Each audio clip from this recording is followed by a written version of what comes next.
And hi, can you hear me properly? You should be able to. I did not touch many settings.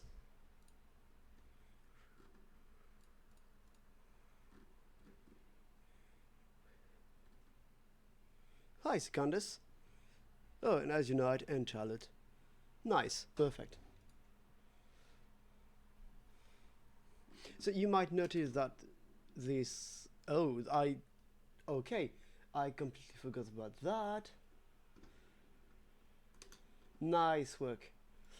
I really should not be having this, because that was copied from a project of mine.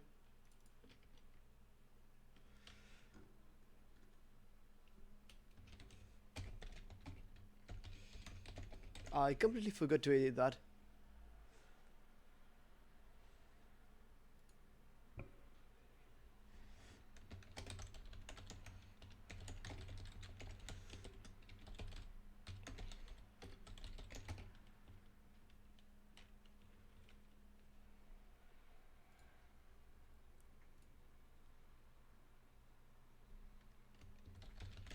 I have no idea how to organize that actually.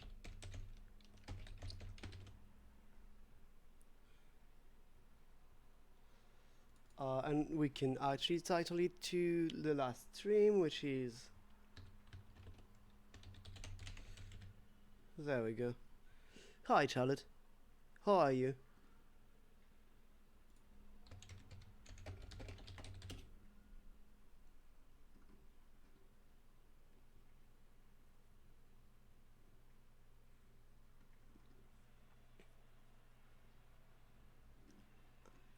This is much better. I'm going to keep that here. This is just the title page for the project.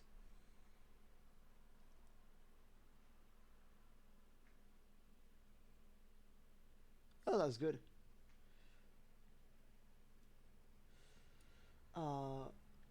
What's it going to be?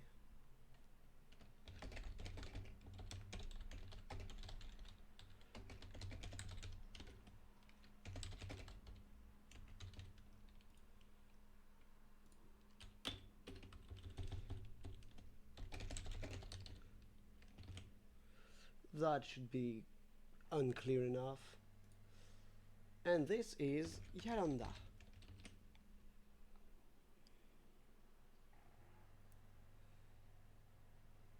Did I?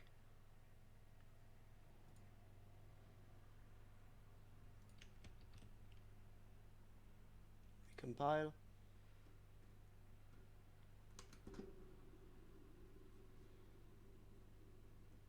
Yeah, I fixed some of it, I think. Oh, am I that quiet? Is this any better?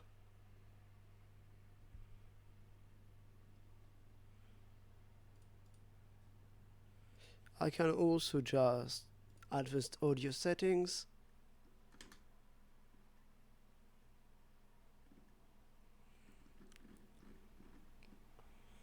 And how about now?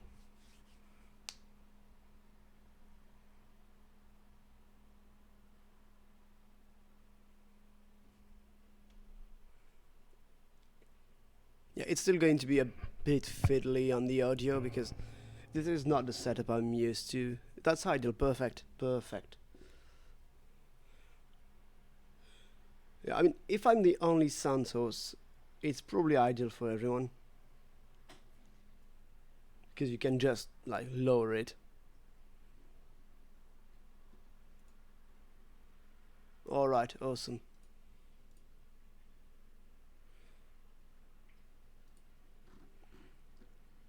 There is this person on the CDN who just, like, it's the second time now, they just join, ask a question, get the answer, and leave. And that's it.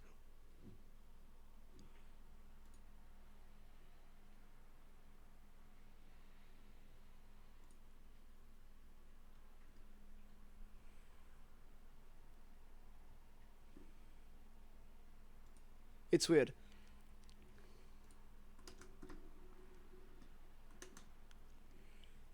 You can just check the traffic channel.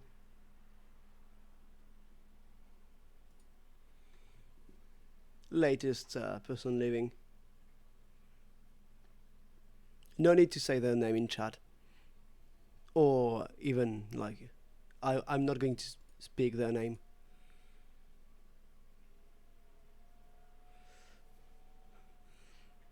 Yeah, it's just a bit weird. Because it's not the first time that they actually ask a question in a Reddit post, come to the server, ask it there too, and leave after 5 minutes.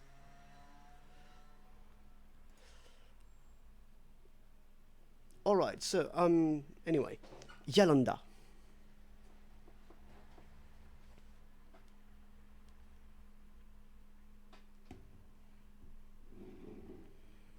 What do we want to do?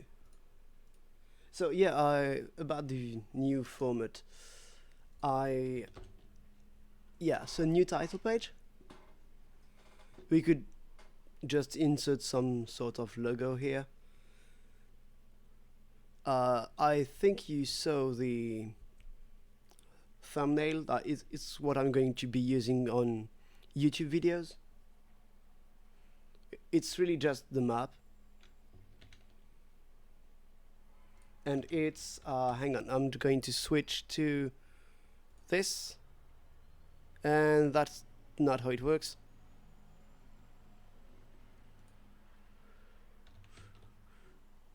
Why do you not want to work?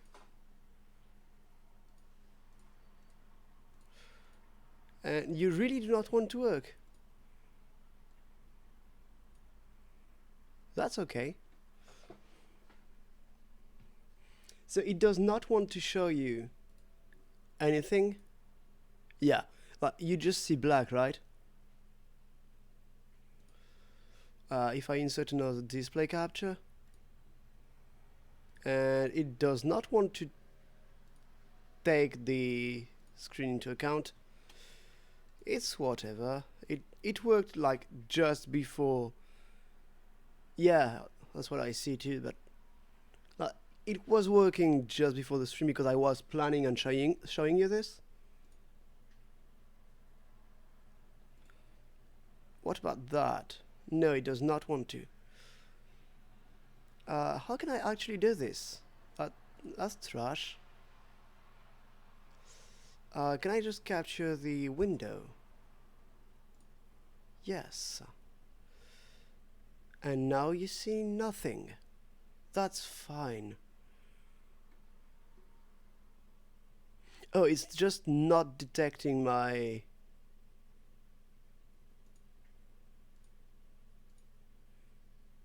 And yeah, it's just not detecting the... anything. Okay, okay. Oh yeah, I had it set to capture the cursor as well. So you were seeing too, because there was just a display capture on top. It's weird. Anyway, then I'm just not showing you this, I guess.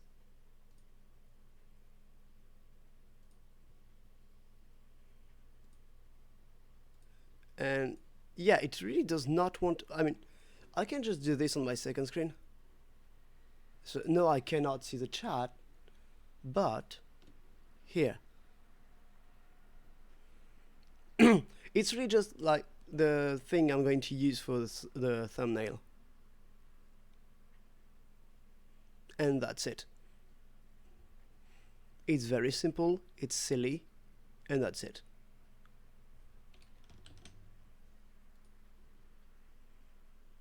And now the display capture can go. Yes.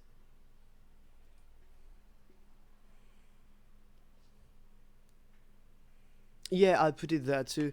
Yeah, I could have just done that. Oh yeah, no, I didn't because there isn't a mic on the stream soon page.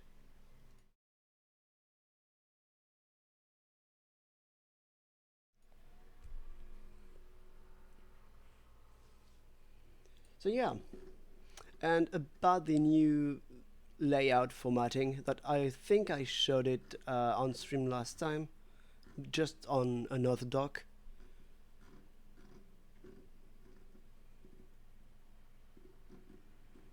It's really very simple. If I click here, I go here.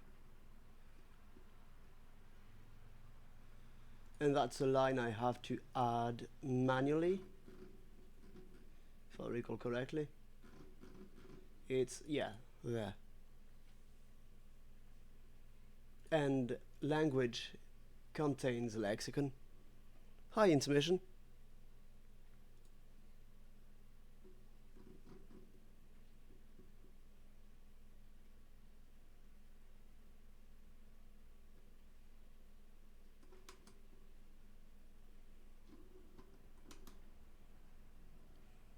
Oh yeah, you probably do. Hang on. I have it saved somewhere. That should be the right one. Yep.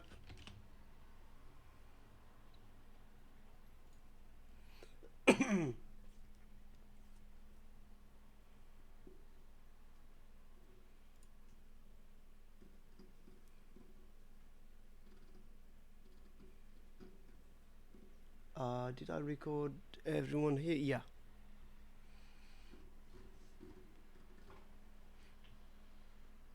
And yeah, there's a cute little TOC here.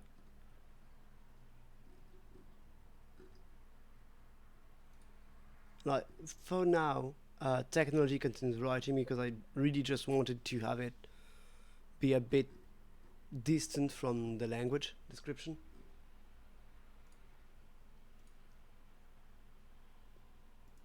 Okay. So, what do you want to do?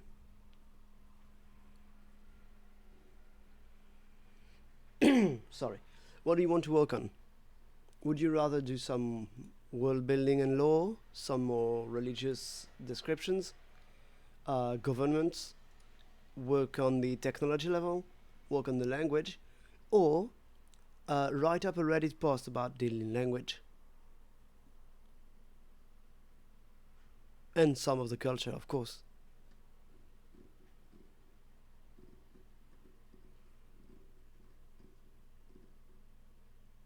Huh. Why is it skipping a page?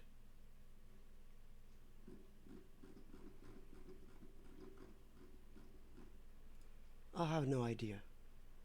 It's fine.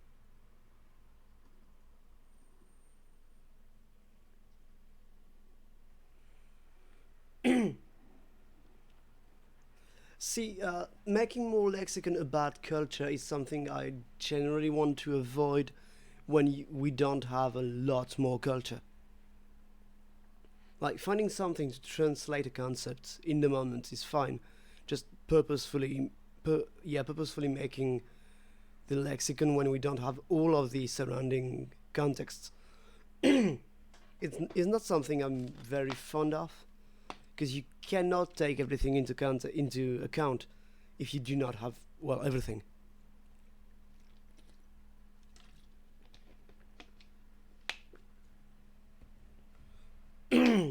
Though I mean, we do have a bunch of stuff for died speakers, I guess. I'm sorry, my throat is very itchy today. I have no idea why.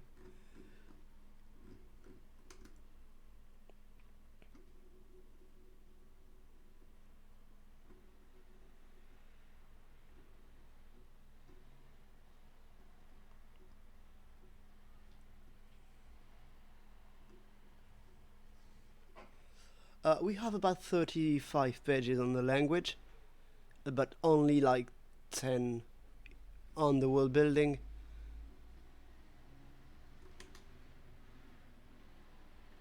And we barely brushed the surface on settlements.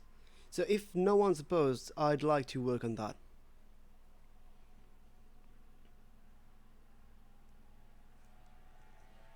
Like, just describe the system for Kamjo.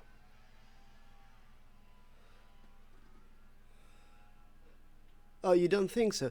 I mean, I guess that's half true. Can I just reduce the chat in height? I'm sorry, this must be weird for you. Uh, Here, because the chat is just starting to get over the titles, because there's so many. Over the files, I mean. Okay, can I actually move that properly, please, OBS? OBS, please. Let me move this.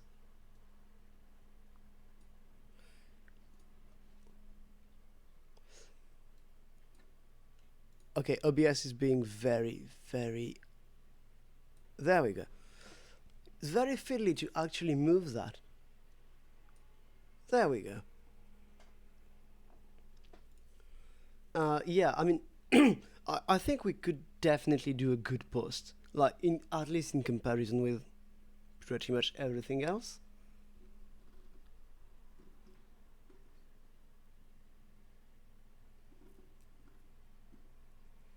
And I think that we could definitely just flesh out one thing specifically. Uh, Actually, I'm just going to check what we could actually talk about. Yeah, no single thing is properly fleshed out. Actually, yeah. We could do a translation post because we have everything we need for each of these sentences.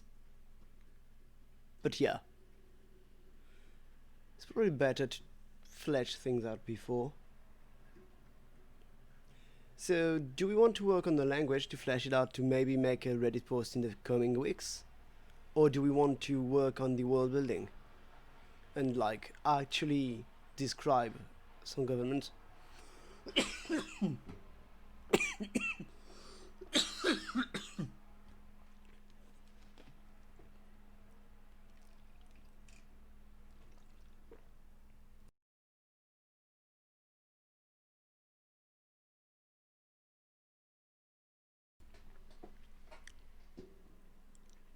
Yeah, but the question is basically culture or world building or grammar. Though I mean, culture and world building are pretty much the same anyway.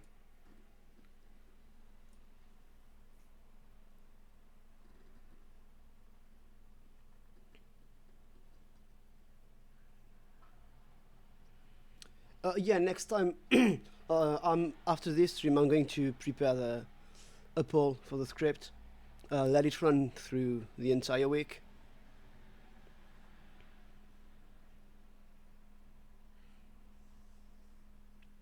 And then next week, like on Tuesday as well, I think. Hang on. It's going to be the 15th. Yeah.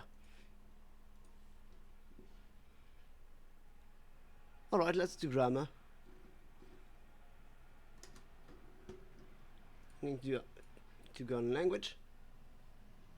There we go. So grammar is not phonology. What are the basics is going to come after, I think, once we've actually completed some more morphology and covered some more semantics.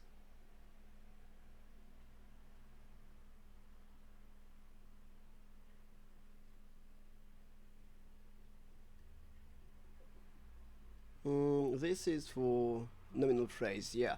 So we cannot tie this to our evidentiality system. Not in this chapter, anyway.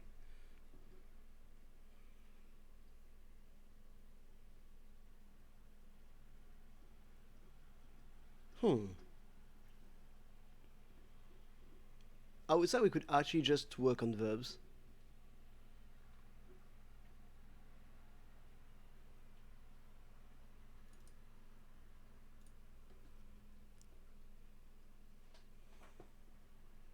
Yeah, and I need to fix this list and some more. Yeah.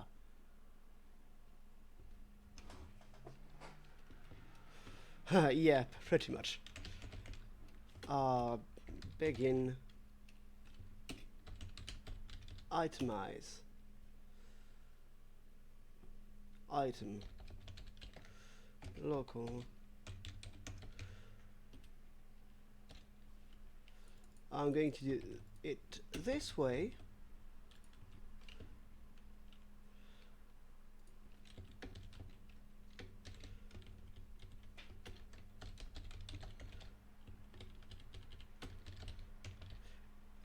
Yeah, forgot that this doesn't work.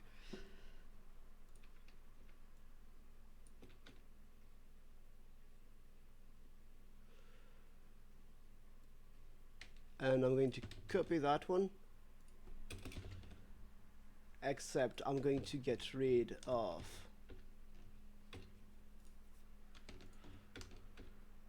this and copy this.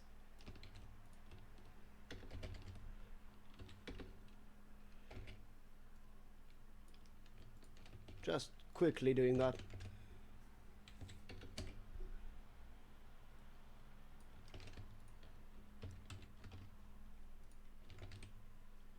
There we go.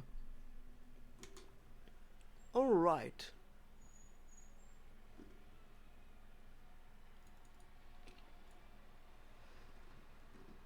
So persons seems okay for now. It's not bad, I think. Tense and aspect could use some fleshing out and modality as well. And evidentiality should probably come after those two.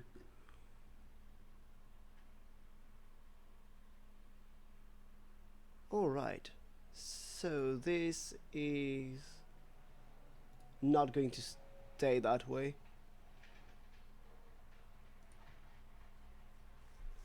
This also should be a list.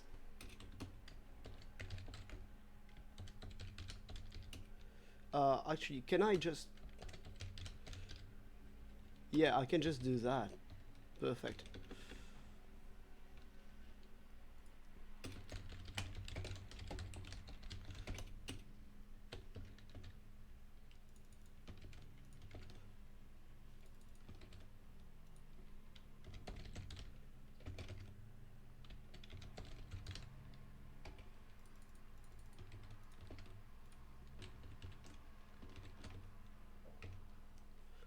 And done. Alright, so aspects.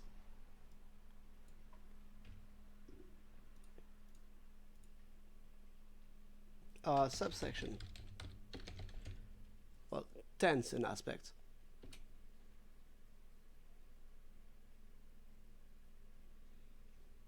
Or actually, what do you want to work on? An aspect, a modality, or straight up just a tense and describe how it's used? Because we don't need to just list every single aspect it can express and then every single modality and say, hey, for that you do this. It could already be like start working on some sort of syncretism where you just use the present, for instance, but with something else that is usually indicative of something, but something that can usually only be used with the non-present.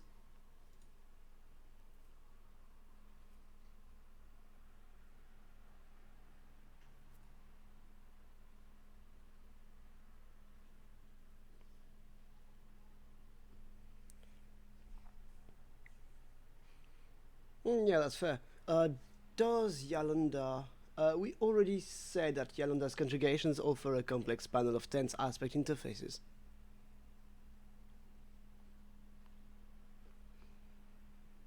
Which I would take to mean that various aspects also carry temporal information.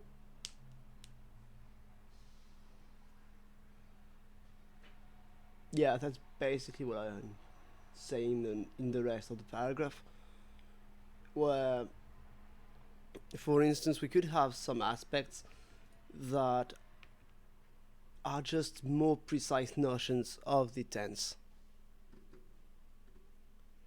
And well, of course, it also means that something like a continuous non-present would likely more likely be in the past without any modification, and then we could add an auxiliary to make it future, and do that only for this sort of aspect or for just one modality and so on. So I'm going to do a subsection for non-present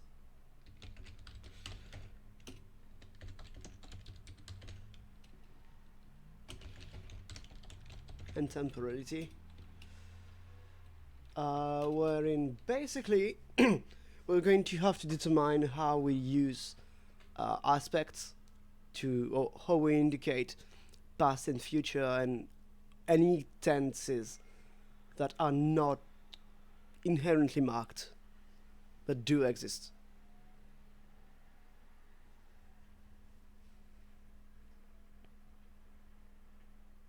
That should help with it. Yeah. So maybe we could have a future that's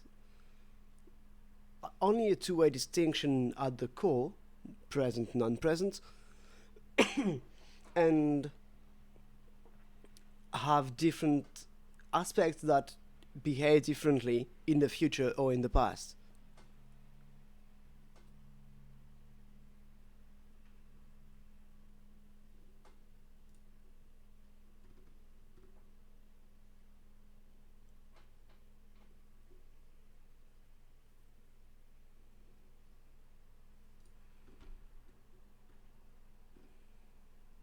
Yeah, that's perfectly fine.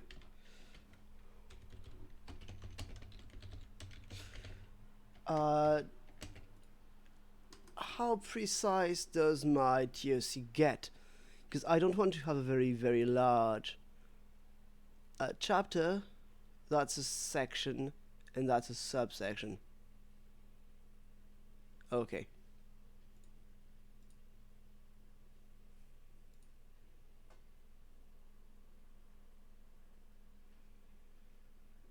Do we? Where is it?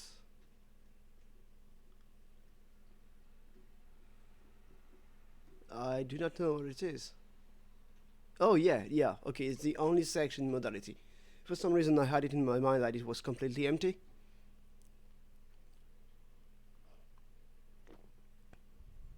Yes, but we haven't determined how it works exactly.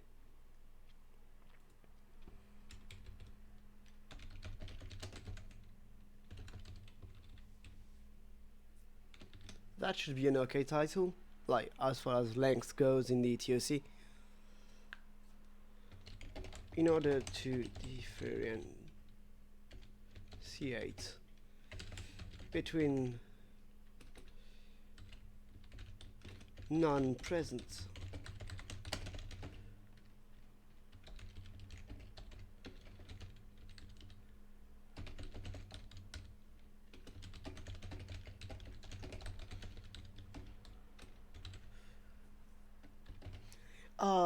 just we could use some sort of evidentiality system, like build the evidentiality system and then use it in as a mood, sort of.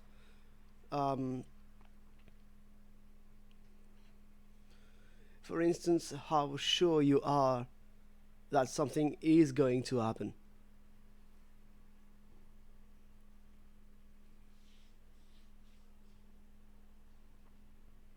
Or maybe we just merge, we just pretend that the future tense, indicating the future, has slipped into the evidentiality system or something. Something that by default is pretty sure. Just throwing ideas out there. In order to differentiate between non-present events that already occurred and those that have not occurred yet.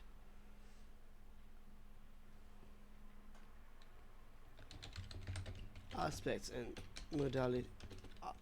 No, just aspects actually, because we are only talking about a complex panel of tense aspect interfaces.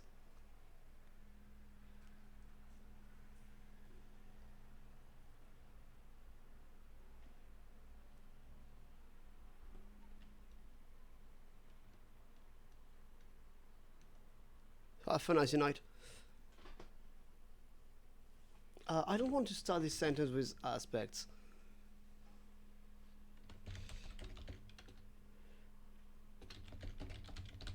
Yeah, London speakers.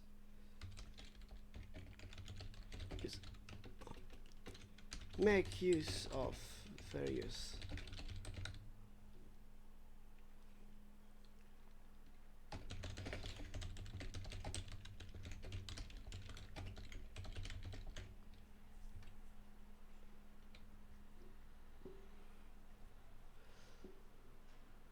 yeah, I would say so.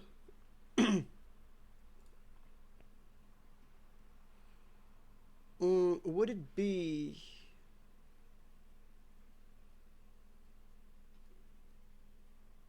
Yeah, I was thinking of maybe doing something with the perfect, but if we have cessative, is it really... we could use the cessative as a perfect.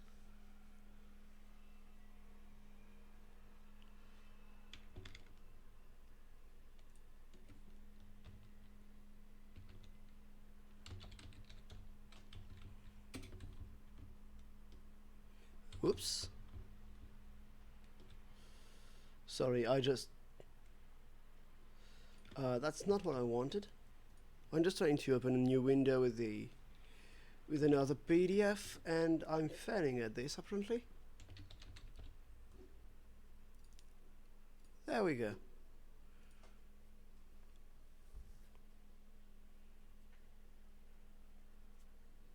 Yeah, we do, but I do probably want something else as well.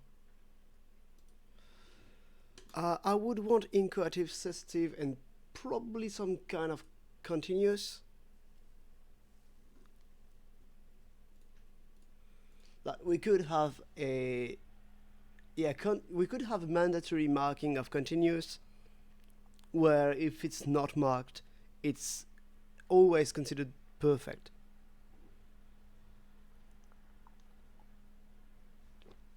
Like an action is done.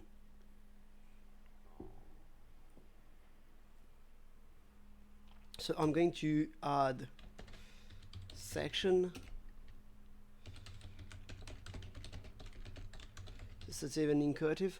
I'm guessing it's fine to group them that way and just be a bit more precise in subsections. And I said I wanted some continuous aspects.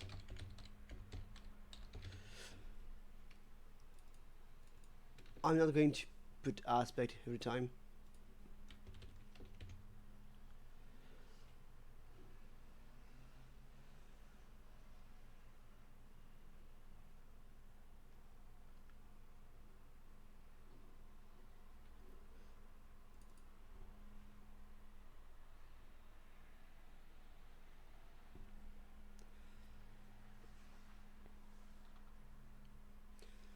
I don't think we have something habitual, but maybe we could use both the iterative and the continuous aspect in some fashion to indicate that someone is habitually doing something. It's repeated and it's still going on.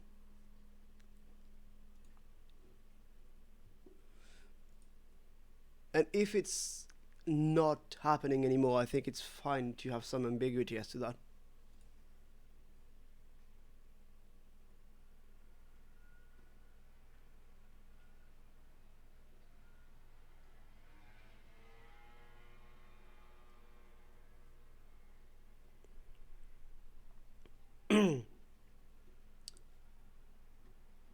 We could also do something with transitivity. I don't know what yet, but we could absolutely do something with it.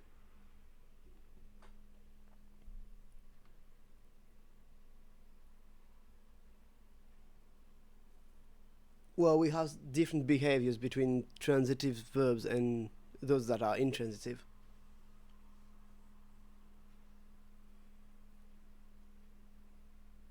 We kind of have to, because there is inherently a difference between how we treat the subject of each, because it's ergative. So we could push that further.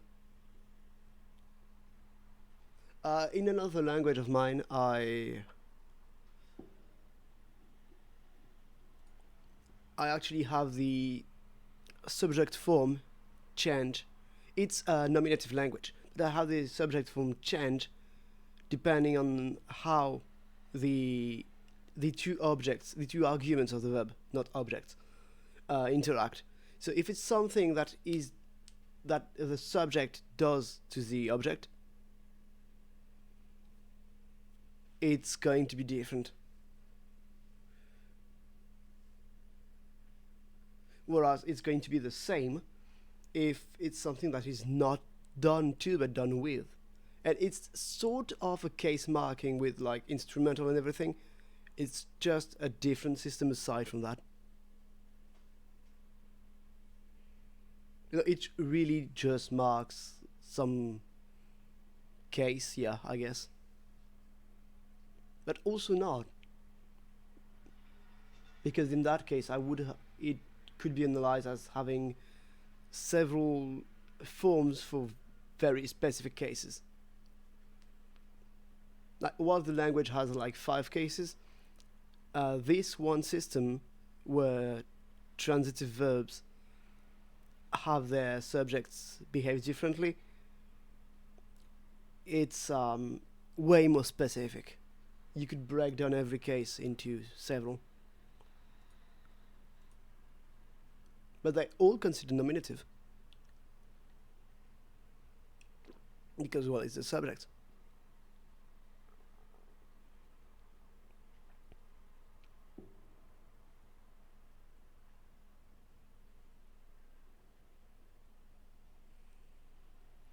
Yeah, I think I like that. Let me just find a PDF of Garifuna. Garifuna in Tagalog lit. Oh, I don't have much on Garifuna. No worries, Charlotte. What exactly do I have more on Garifuna? Do you have a grammar of it?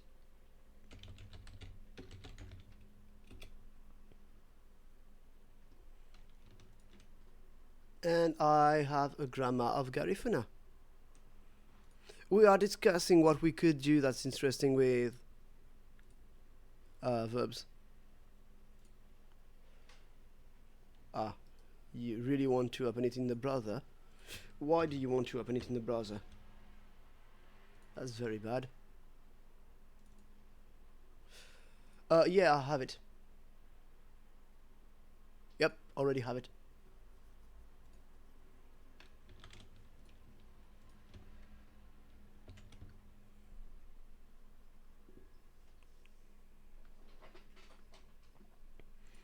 Oh, it's one of those who does not know how to use the hyperlink package to not highlight in red all the links. That's terrible.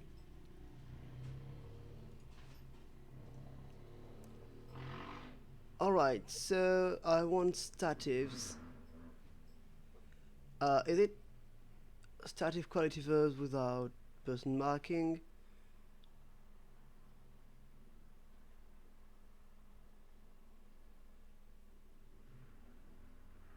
Oh no, there are three chapter, 3 chapters for verbs. Nice. Valency increasing, no. Valency reducing, passive, yes.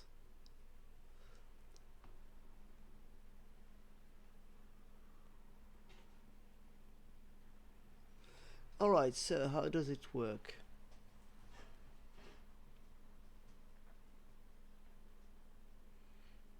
I'm gonna hit you. I hit distributive, direct to SG. Yeah, okay, that's pretty straightforward.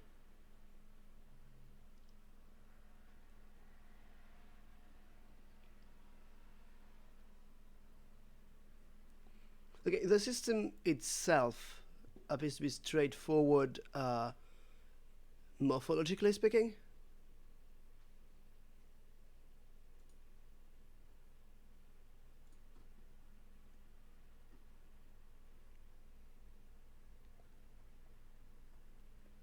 and then I need to see how it works. I guess I can. Yeah, I'm just going to very quickly read the stative part as well, and then just draw inspiration from that. Noun and noun phrase, verb classes.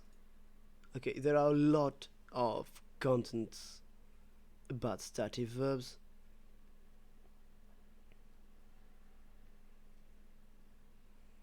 Yeah, there are unmarked, marked stative verbs, bivalent.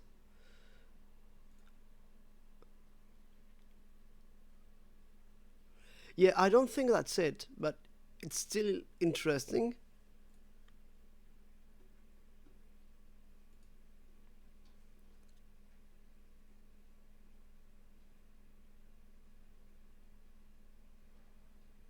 Yeah, I really don't think that this is the language you were thinking of when you said that passives were considered statives.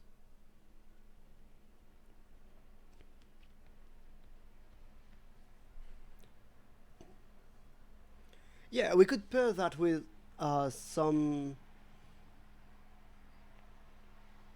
Yeah, maybe we could just do something very straightforward, which is that stative verbs would take a nominative argument, whereas others would take a negative one, or the inverse.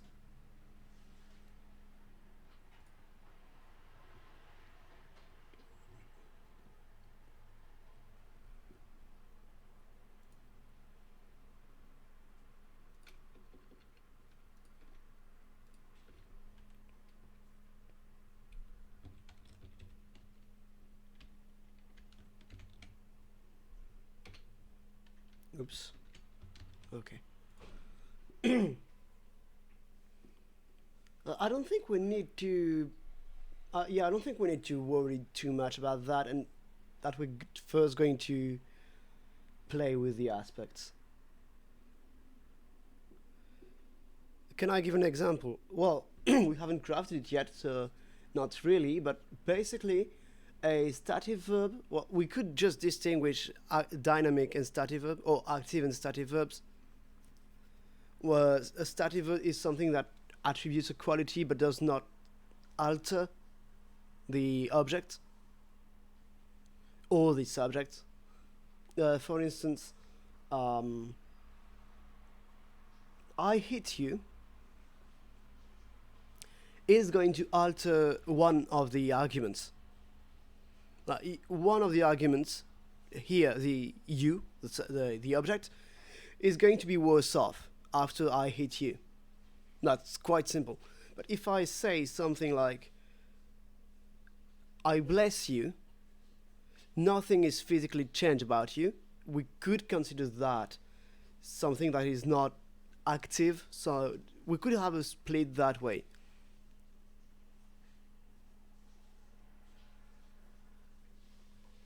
And call it active and stative, where one is just, yeah, okay, that's something you did, and the other is something you did that has consequences, which we would need an entire chapter about types of verbs. Yeah, I'm just going to go with types of verbs. Subsection, section, that's persons. I think here is good. Section, types of verbs. And by the way, I have completely adopted the Yalondan for about Yalonda, or of Yalonda. I think it fits, so it's fine. Yalondan verbs can be semantically split into. Do we want only those two distinctions, or do we want more?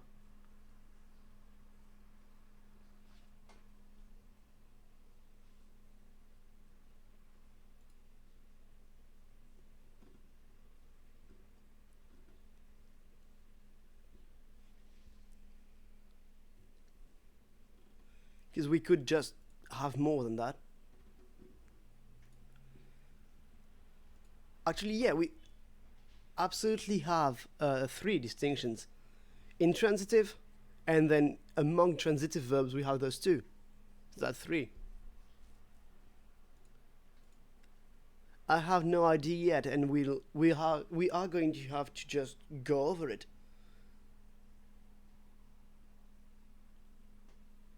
Uh,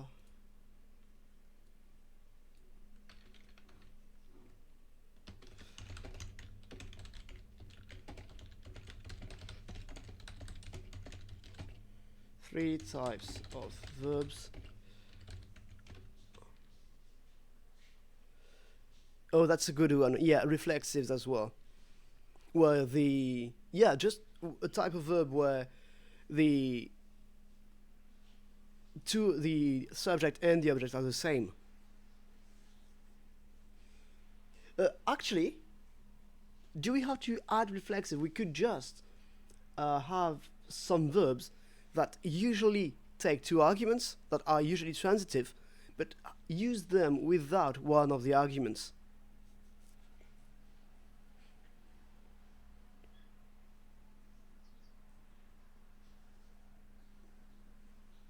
That's an easy way to distinguish reflexives.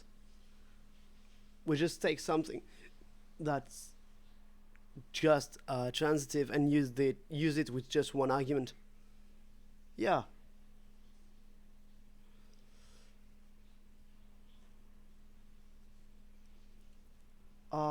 How do we do that? I'm just going to put it somewhere so as not to forget. After evidentiality or right before, actually? Chapter.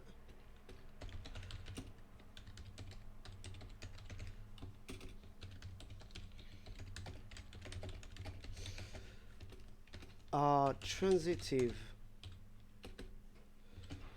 verbs used without one of the arguments to indicate or are the same. There we go.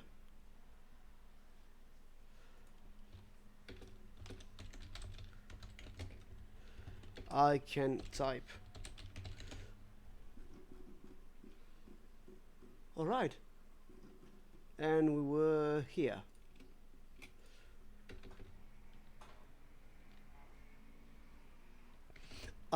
We would have some ambitransitive verbs, I think, just because it's nice to insert some irregularity. And maybe they're not actually ambitransitives, but come from just two roots that were similar and then merged. So we could always explain something like that. The Yalonda language distinguishes three types of verb. Or we could just not have that distinction and evolve it later.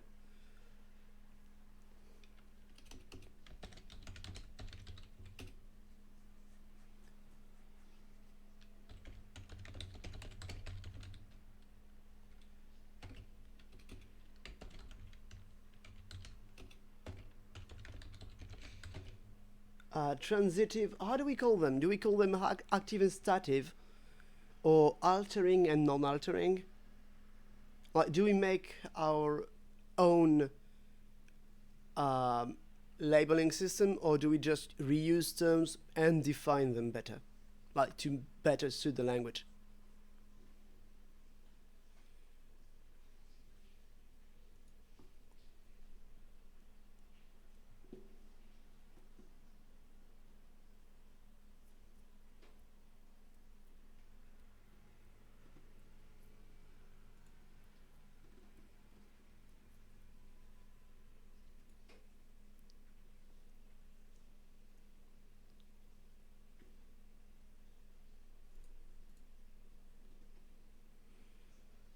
Yeah, we okay.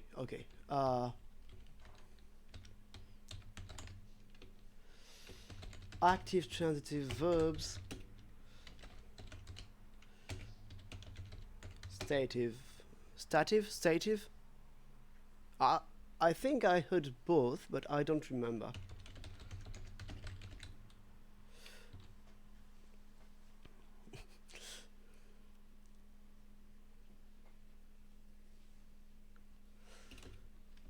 subsection. Okay, so are these distinctions lexicalized? I don't think so, actually, no.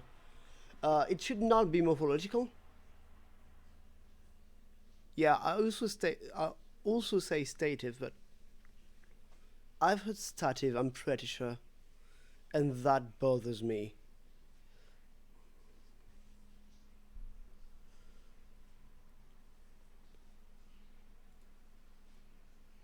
We don't need to do that. Yeah. Stative. That's IPA, right? So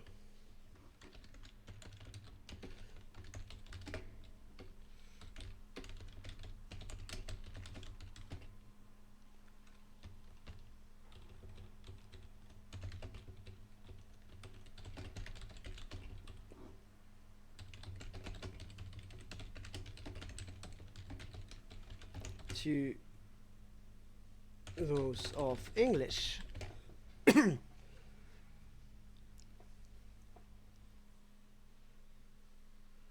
I do want to be speaku. Speak you. Oh no, it's plosive.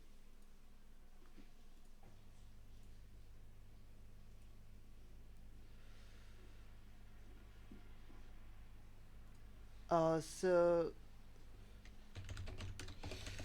categories so easy to grasp from the labels alone.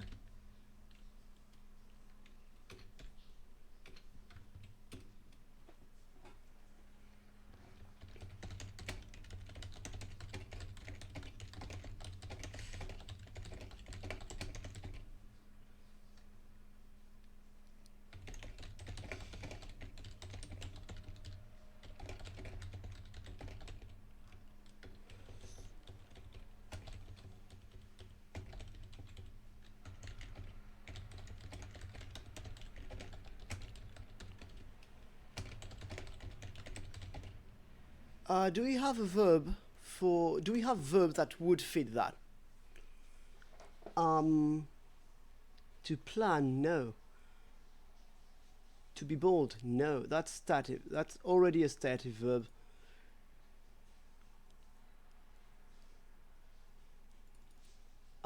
We should.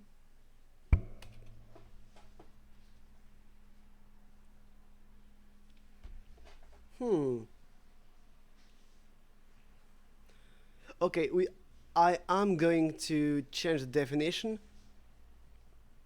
of. Oops. Yeah, I am going to change the definition of this verb, for instance, and probably some others, to uh, to shave one's hair, or to shave hair, so that if I use it with only one argument, I shave hair.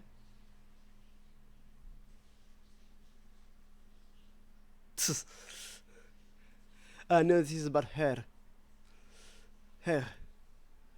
To shave hair is going to be, with just one argument, is going to be a reflexive. So I shave my own hair, and we should be able to use it in a passive construction with the reflexive way to mean that I am bold. Does that make sense?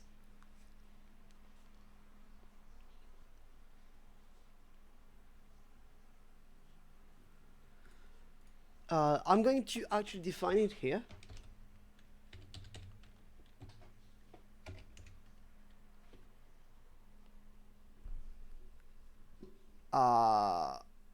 What do you mean? Oh, it should be in sample sentences?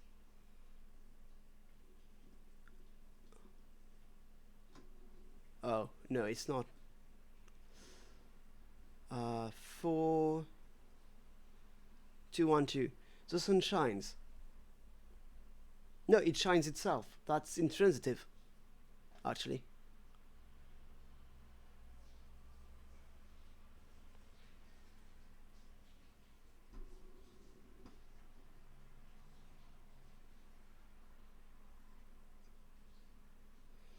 let me get back to it. The whole section. What's it with the whole section? Oh yeah, yeah, that's right.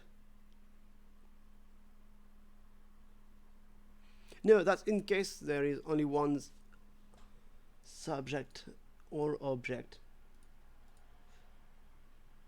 I'm going to add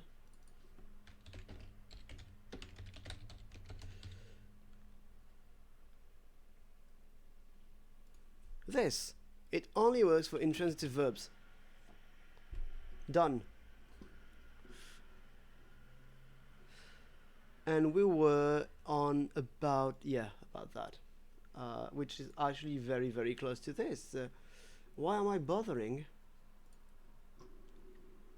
And what I want, so line 248, this one I'm going to modify right now. Can I get the right line? That's absolutely not the right line.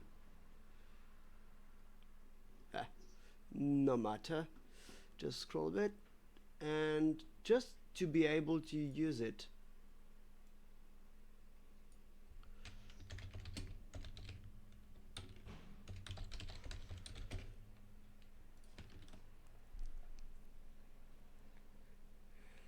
Alright, that should be okay.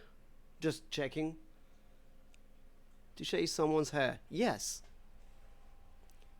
So, if we do not mark an object, it should be... Oh, actually, we could do passive that way. To have something done to you without a person marking, and have more options, more specifications on the optionality of person markers, so that we could have a reflexive verb with the person marked only on the object as an object and not as a subject, to say that it's a passive something done to you, whereas with the subject marked and not the object, it would be something you do to yourself, so a reflexive. How do you like that?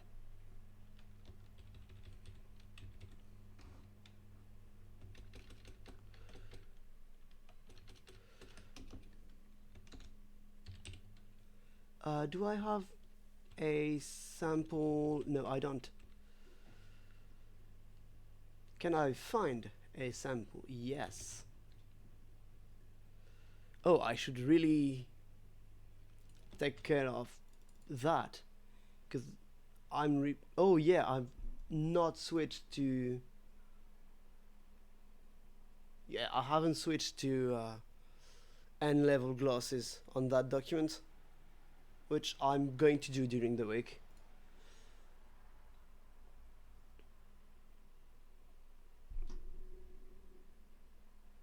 Alright, that's fine. I'm going to do that then. I just need to say I shave hair, I shave my hair, and just a few personal agreements. Alright, let's conjugate.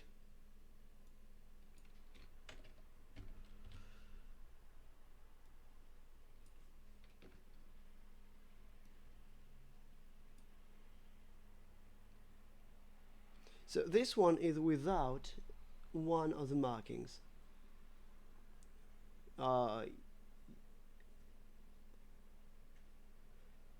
Yeah, okay, that's the marking. So that should be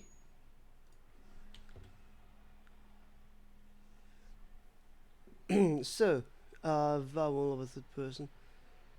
It does not start in a vowel, so we have the full affix.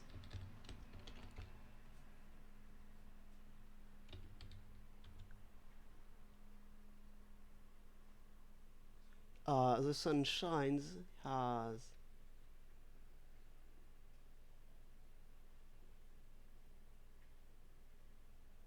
no marking.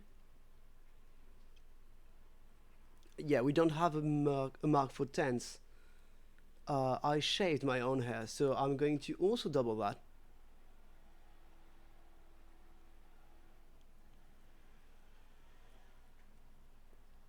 Yes, we do need an antipassive.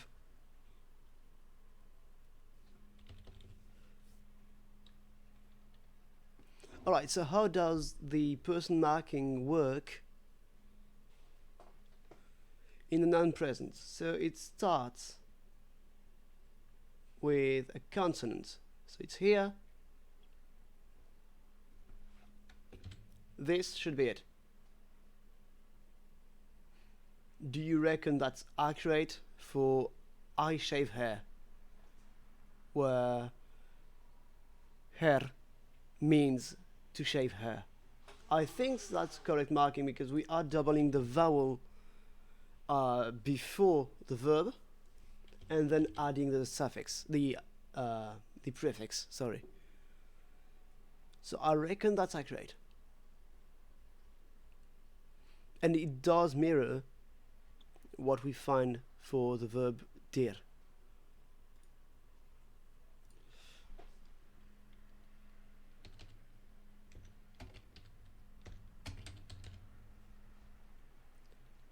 Here and that's no, that's not text I see.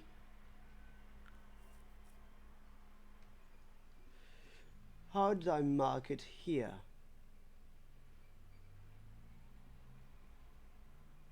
Oh, that's impersonal.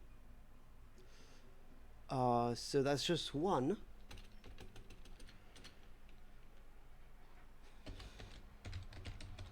That is how do I mark non-present actually? I don't think we've ever actually faced that case. Yeah, we just never glossed that. That should be good.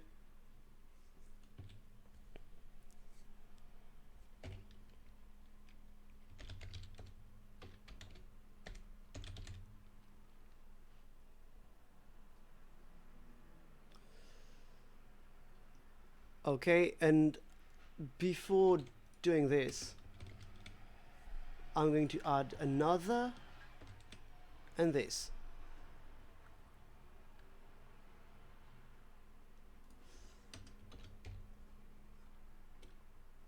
I'm going to do this and add another here.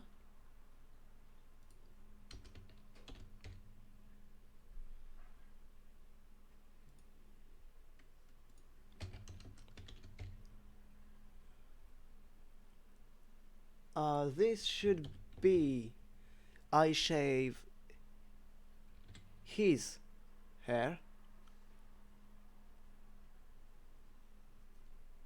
That's I shave hair with that an implicit an explicit object marking. This is with an explicit object marking that indicates myself because they are both in the first person. So that would also be valid. And we can deal with because it's the mark of the non-present, which we never had to gloss. I just did this table because it's very much more convenient.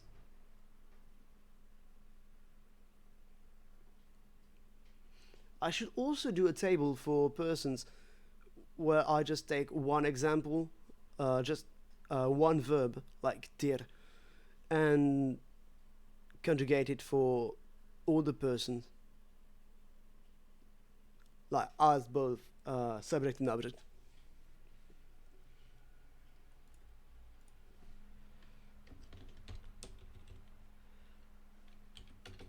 And this.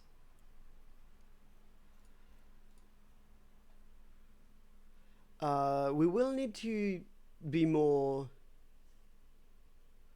Yeah, we're going to need something more there about the tenses to mark whether that, which means I got my hair shaved, it was done to me. We are going to need something to say that it's past or future. I will have my hair shaved, or I have had my hair shaved.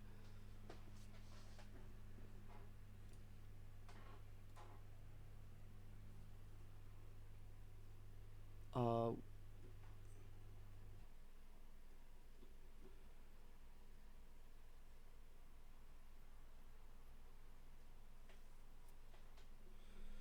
I think that needs to be in another part of this chapter, or this part actually, another section. Do we put that with reflexivity? Actually, reflexives and passives.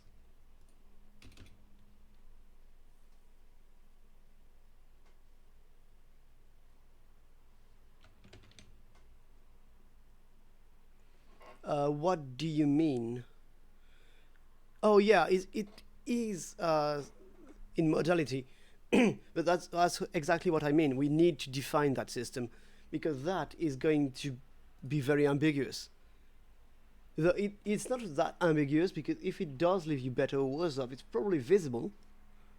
So do we need to indicate that? At least for those verbs. Yeah, I also find this system quite elegant, and if we get far enough with it today, I might actually just post on the sub about it. Because it's quite interesting.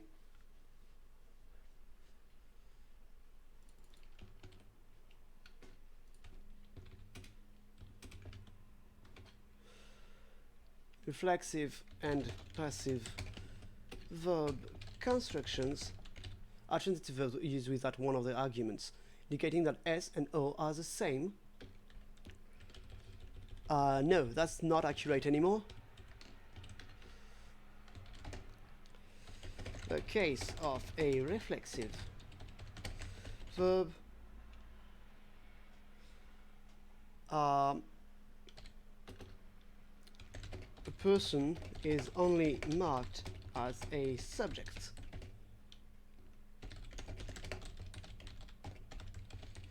The personal prefix.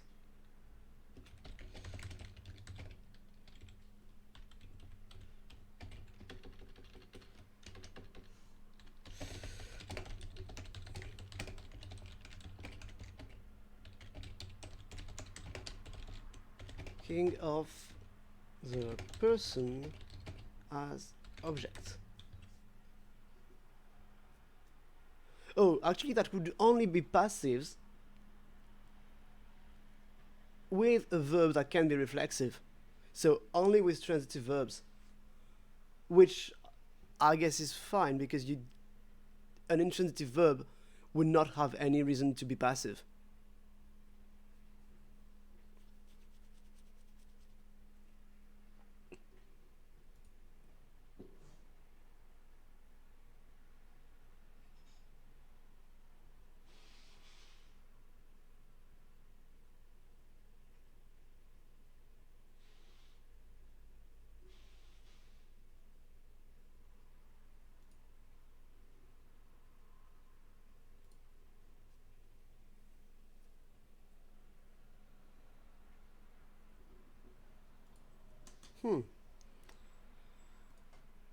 I'm going to leave it this way and we're going to specify more later.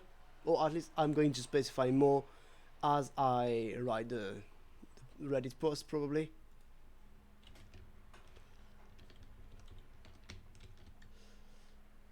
Yeah, so what is the indicated for? That's a third person.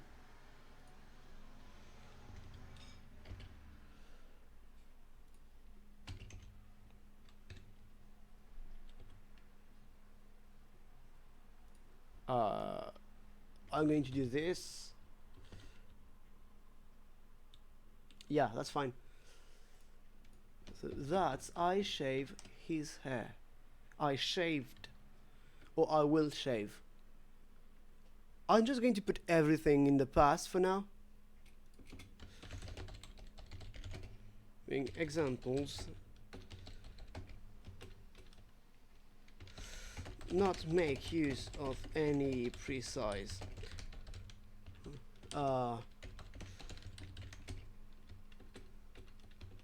temporal marking here on the non-present.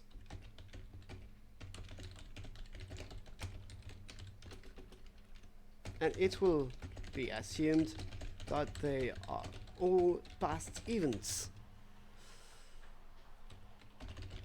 and actions. More words is more better. Alright, so I shave his hair. Shaved.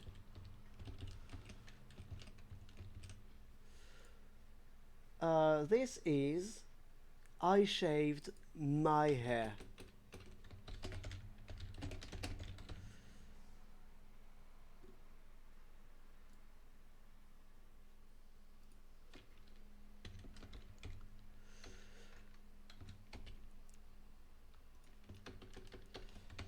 I shaved my hair as well. So these two sentences are equivalent.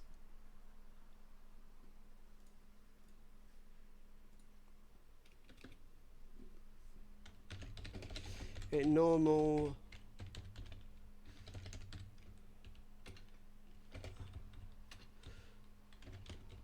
normally marked transitive verbs where subjects and objects where S and O are different. S does something to O.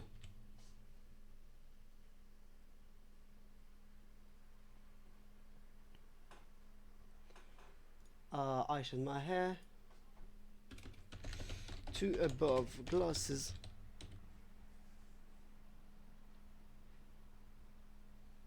I don't understand the question.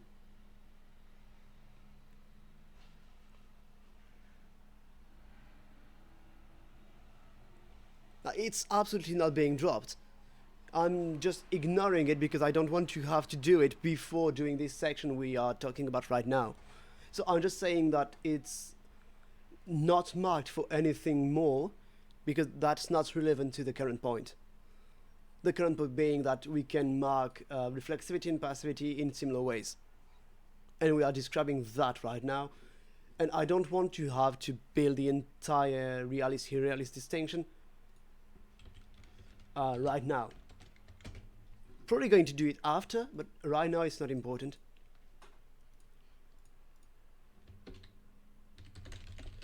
These are equivalents, and I'm going to say some. Yeah, it says something about the person marking. I think. What is it? Alternative person marking. Yeah, that's for an intransitive verb. I'm going to add a small specification. Oh yeah, no, it's absolutely not being dropped, and we are still doing that. And I would still want something that gives more granularity, at least for the past. I'm perfectly fine with only having one future. It's going to happen later.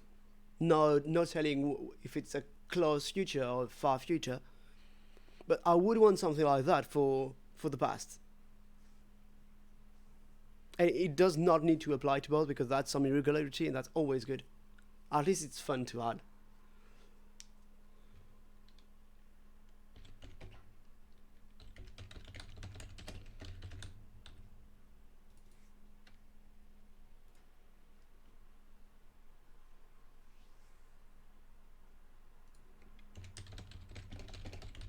I'm going to add that because an intransitive verb does not always have a subject. So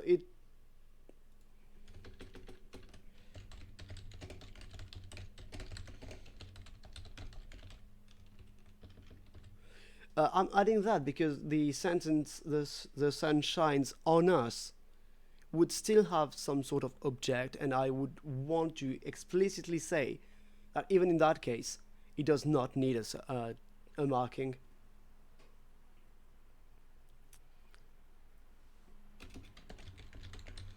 Subsection. I can write relaxive, yes.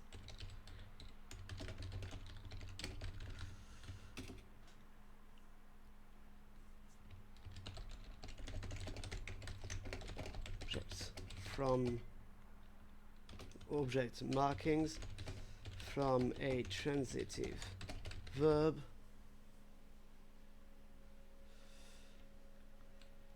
oh, I fucked that up.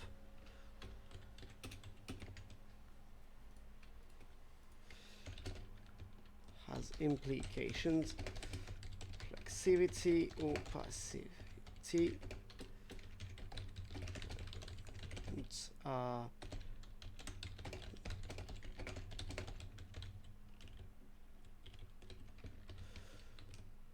That's good.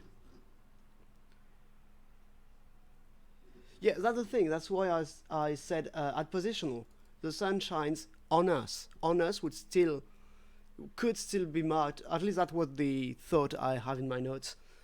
The sun shines on us. It would still be taking a case, so that would be considered an adpositional object, at least in the language. Probably not in English. So it's the sun shines and it's affecting us. It's affecting something. I can see it. So it was sort of a fail-safe for the evidentiality system. At least that's what my notes say. But basically, if you say the sun shines on us, that's sort of evidential because you are seeing it. You are seeing at least the consequences of it. Therefore, it would be in the sort of active-stative system because it has consequences. Of course, we're free to just modify that later. For now, it's just a fail-safe. It does not affect anything else.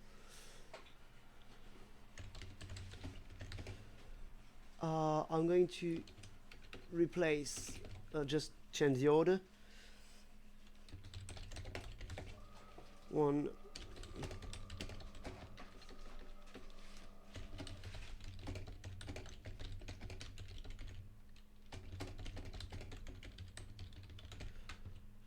There we go.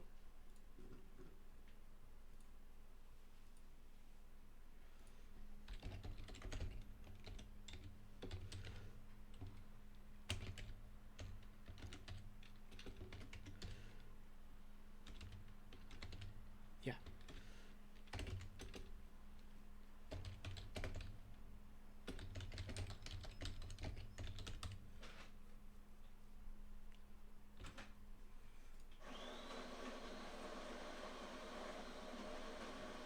That's good.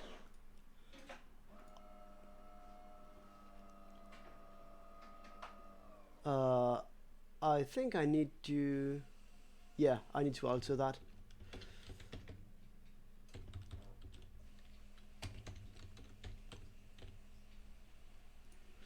And this is this one.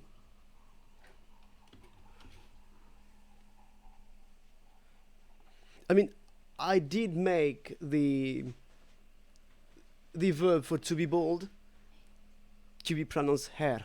So really, that's intentional.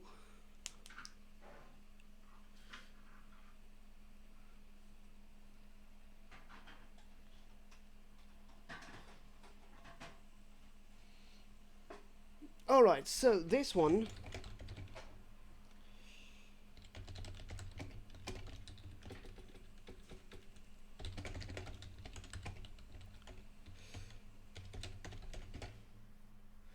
Oh yeah. Yeah, it's true. It's kind of fun. It does. Yeah, it is actually does because it's a double D. That's it. This is a passive construction where only the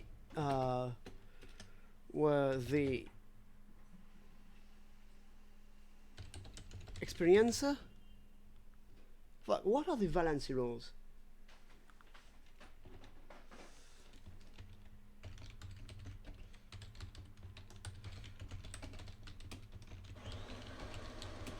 Oh.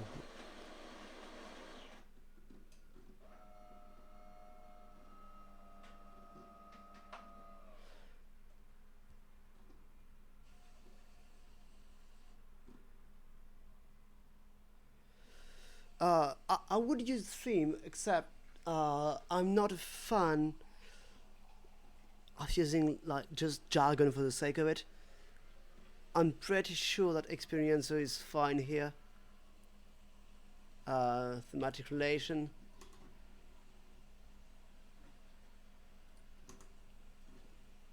Experiencer, the entity that receives, yeah.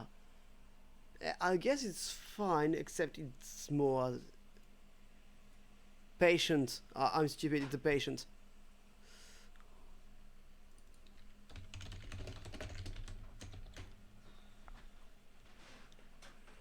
Yeah, I've never been a big fan of all the thematic relationship, of the all the thematic relations really. Agent, experiences, stimulus, theme, patient, force, location, goal, recipient, patient, instruments, beneficiary, manner. There's like 20 of them. And I find them to be too overlapping and obscure for the people who are going to read that, which is basically a subreddit.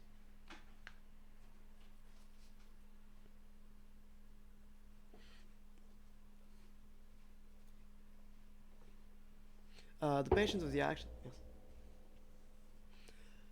Passive construction, where the patience of the action is marked the object of the verb. In this construction is unmarked, but this does not mean that the action is from an unknown or impersonal source.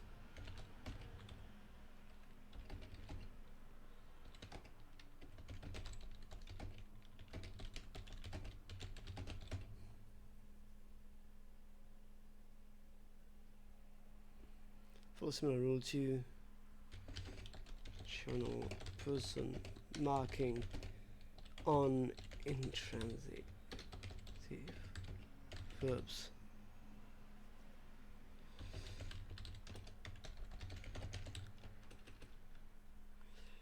It follows.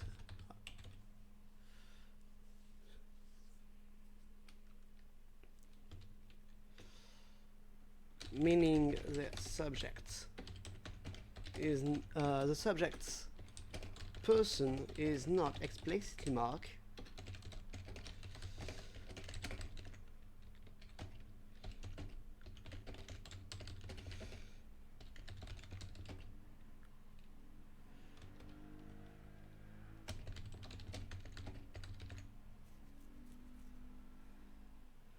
Do we have a noun? Do we have a noun for... Yeah, actually, sailor. The sailor is absolutive. No,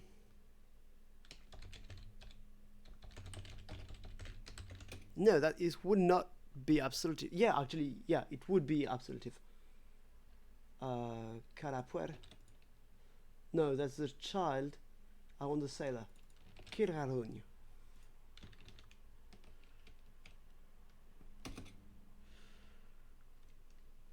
So I want that. Cannot help you.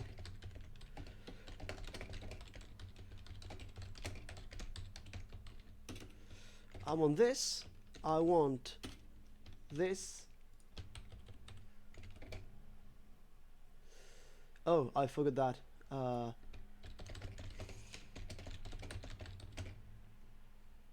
I've had my hair shaved.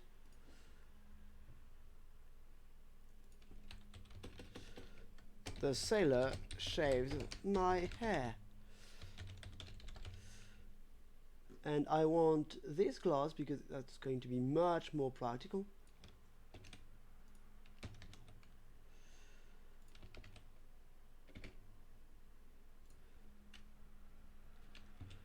Actually, I'm going to do this. Oh, no. Oh yes, actually.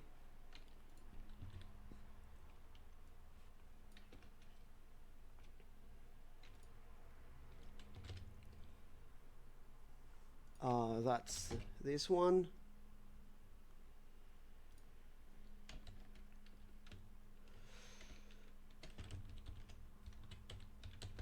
I'm going to do this, and I reckon that's good.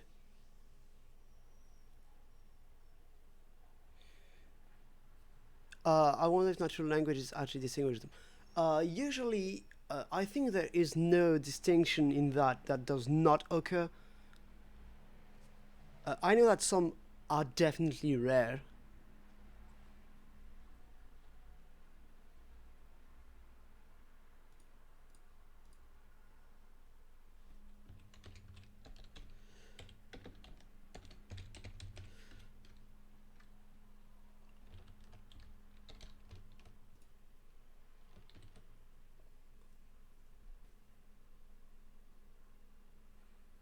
Yeah, I think they just looked at every distinction that was made in languages.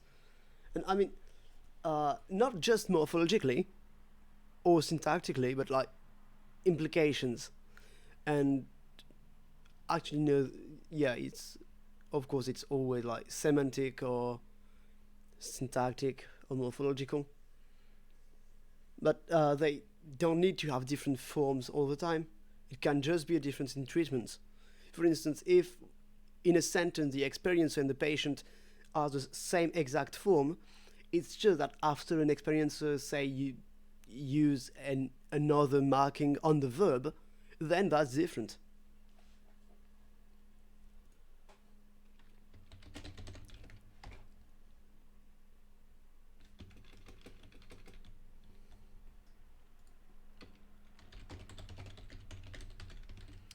I think that's. I think we're good on that. Just for passives and reflexives, at least for some. We have a whole page about that.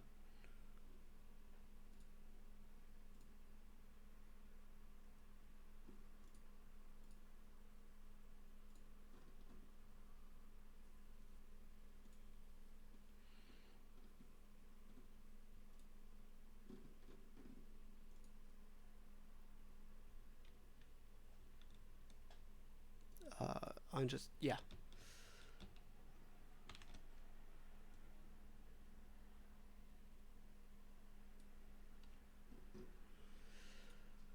Yeah, sure.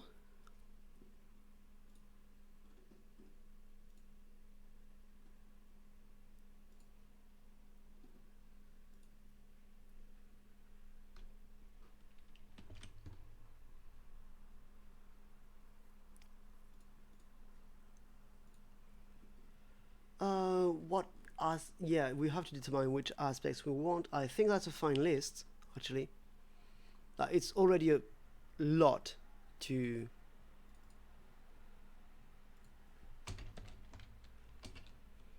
Yeah, it's already a lot to just get out of there, to get out there and flesh out. Sorry, I got distracted by drinking coffee.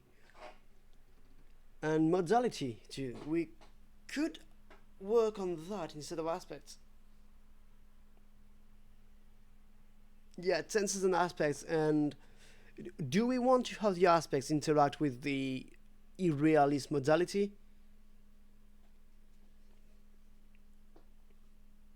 Like, if we decide that aspects indicate some granularity in the non-present actions, do we want that to also interact in the irrealist, so in the future? Or do we reserve that for only the past? Yeah, that's the weird thing with indicating future with a mood.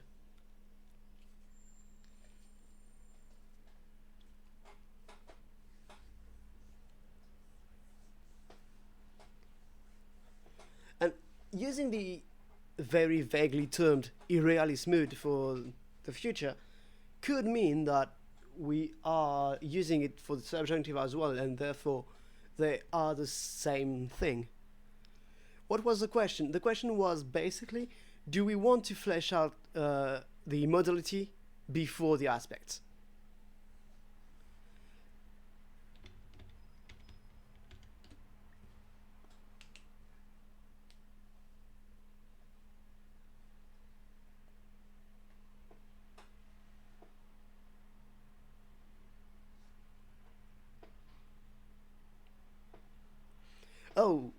That's a good point, Charlotte. In that case, I would want to flesh out the aspects before.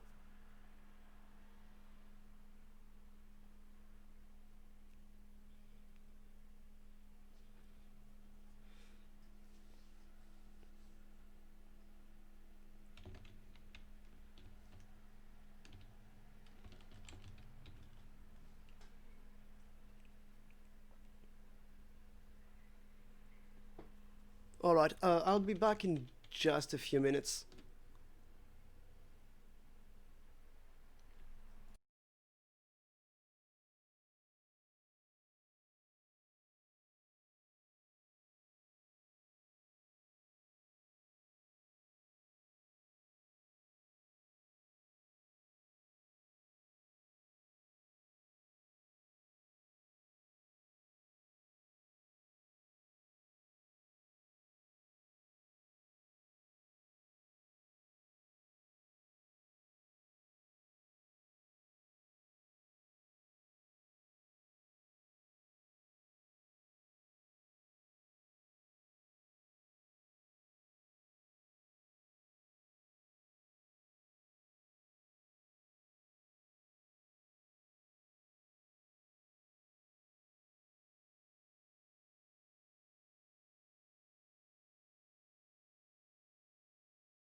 And I'm back. Yeah, that's a good point actually. Do we want something that is very concatenative or not?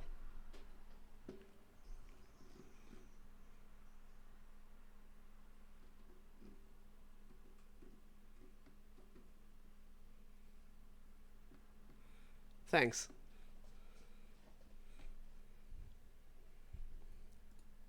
Thank you. Yeah, do we want something that's heavily concatenative for aspects or not? Or do we want to mix it up a little? Yeah, auxiliaries are a good call. I'm going to find aspects here. Alright, so very little concatenation.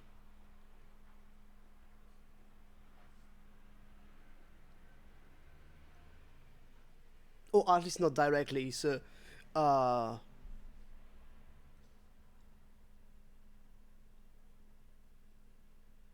yeah, I'm saying not too directly because I'm thinking of about English, whereas where not the future concatenation is when you just add stuff onto the word. I was thinking of English where I am going, for instance, is not different for I am go. But it's not valid. I am go. It's not valid at all. However, uh, you do not need the ing at the end of the verb to identify that as a continuous because there is this sort of auxiliary, which is which is just be to be.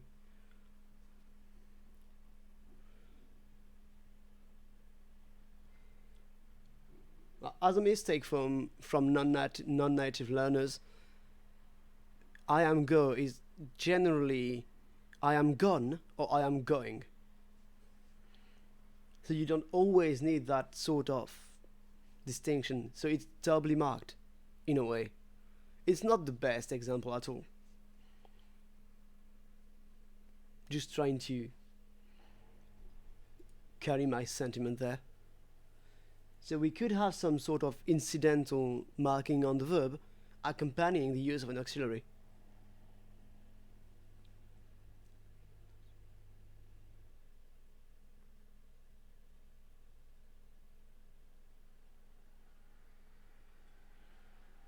As in Welsh English or just Welsh?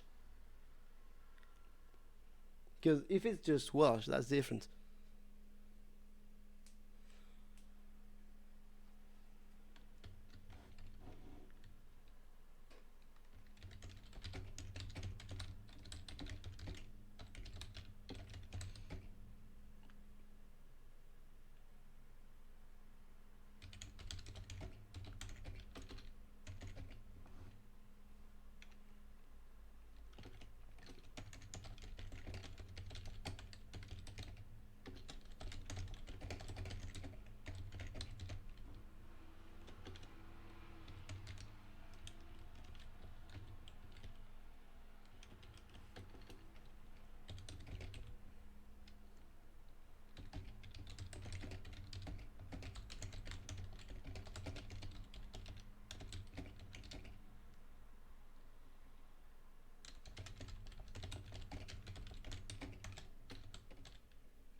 Oh yeah.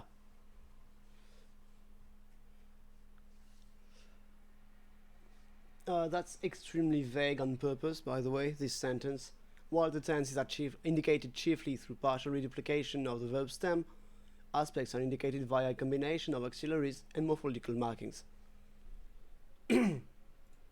It's very vague. It's just what you expect.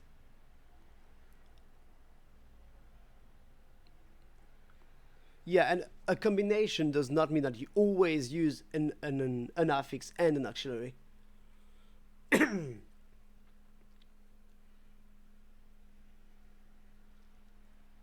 For mood, I'm leaving it quite open because if we already have auxiliaries for aspects, I don't necessarily want to add auxiliaries for mood, but markings on the auxiliaries would be nice. And maybe like have some moods that can only be used in some aspects, or only in the non-present, or only in the present, something like that. I think I'd enjoy that.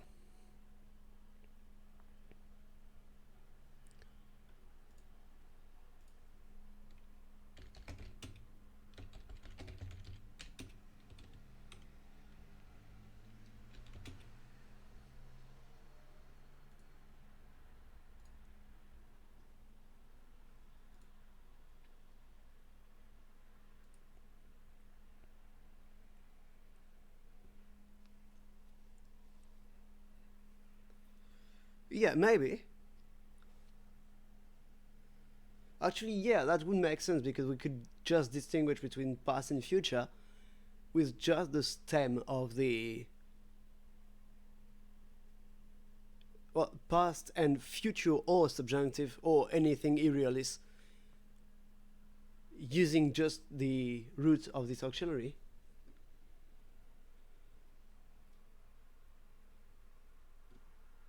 So we would have at least two auxiliaries.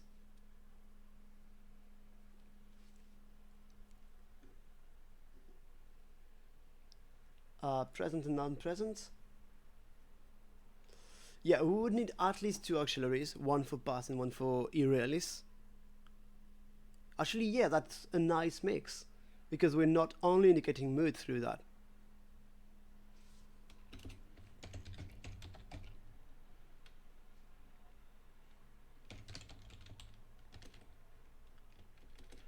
past and future action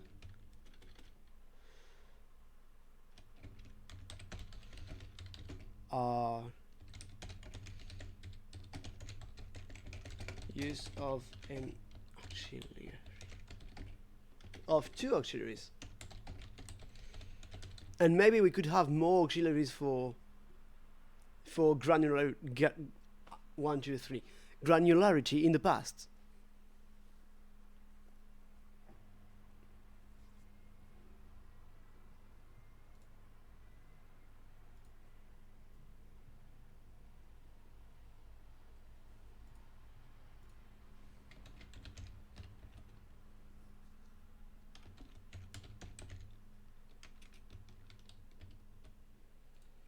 Does it work with 4 3.5? That's a good question. And perfective and imperfective are perfectly fine. It's just that something that's imperfective could have started earlier. So I guess that could be inchoative as well. So we would need to define how inchoative and perfective and imperfective interplay, which is probably just for later. Though actually imperfective is not marked, so that's fine.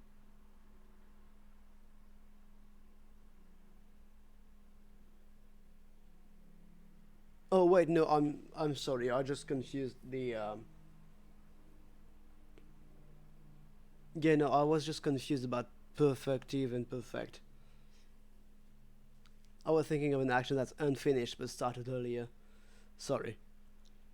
Um so I'm not sure this section is relevant right now. Like perfective and imperfective does not necessarily mean anything about the tense. It just means that the action is a whole. Yeah, I know the difference. I just didn't think. Yeah, it happens all the time.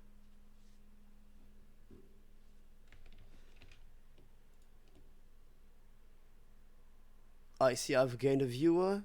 Alan, is that you? Have I finally convinced you to watch the fucking stream?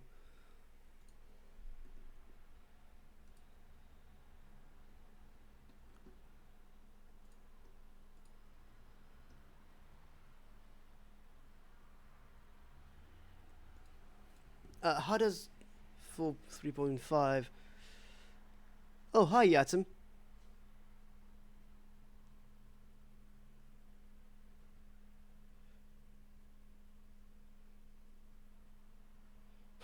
Yeah, I recognize the username. How does the 3.5 work? Yeah, and by the way, no, this is not what I wanted to paste. That was for Alan. This is what we've just done today. Some more is spread out, but that's basically the most important thing we've done today. Just one page on just reflexivity and passives. So I'm not sure how it plays with this section of perfective and imperfective, Charlotte. I'm not sure it has to. I mean, it does have to, but right now it doesn't. There's nothing that prevents both from coexisting. We're just going to have to define it.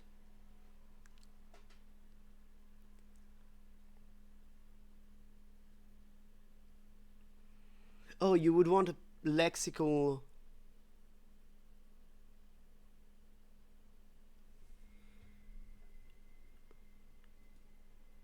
Alright, so you would want to have perfective and imperfective verbs be lexicalized.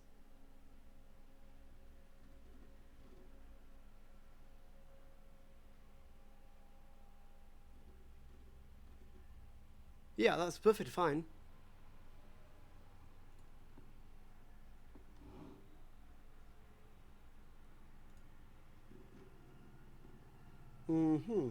Actually, yeah, lexical aspect is interesting. I just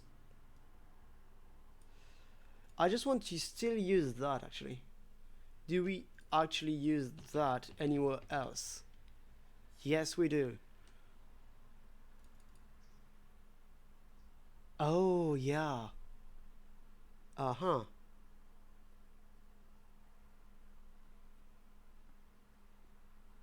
Oh, then what do you mean?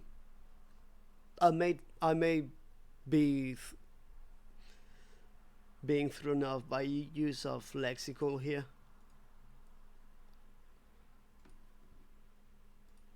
I don't mean like Russian, completely different words. I'm trying to see what you could mean. It's just not coming to me. I'm sorry.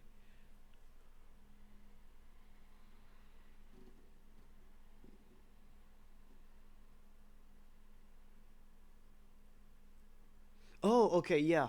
Then that's perfectly fine. I'm going to keep that. And we might do something lexical with modality, maybe? Where some modalities would be expressed only through, well, the verb itself. That could be nice.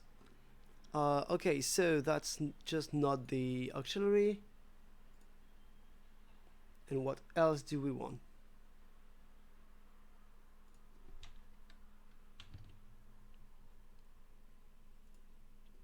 Are you okay with that sort of list for now? I hate calling it that because it makes it sound like we are actually using a list.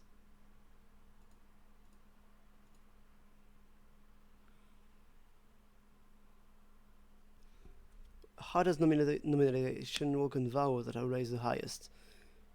It doesn't raise them more, so they could be the same word.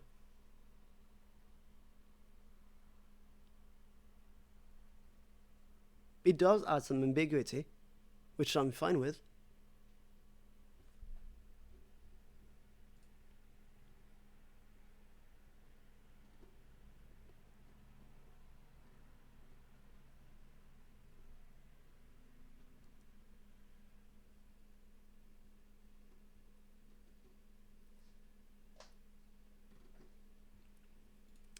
So, where were we? Yeah, past and future actions are distinguished through the use of two auxiliaries. Uh, oops. Let's have them. What auxiliaries do we want to use? Uh,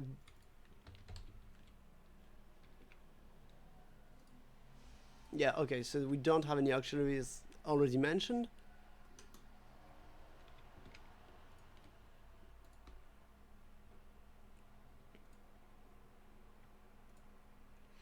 To go for the future, well, irrealis, I'm not sure. Do we want like specific auxiliaries that are not used as verbs otherwise?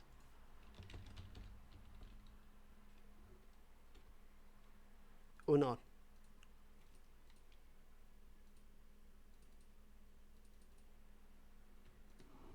Or do we want to just pick a verb and use it as an auxiliary?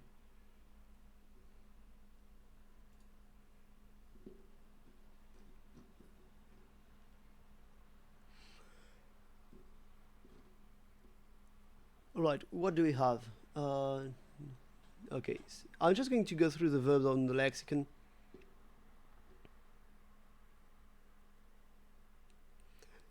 Conjugating particles are basically the ancient ones. Auxiliaries is more often used for those that you can actually conjugate.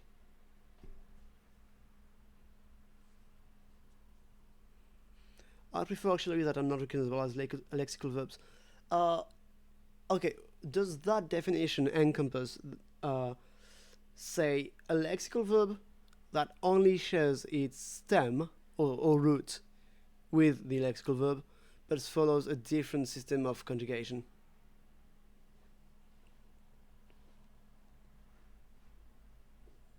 Though if we are having conjugation on them, yeah, I'd rather just make two new auxiliaries, two new words. I need two words, one each.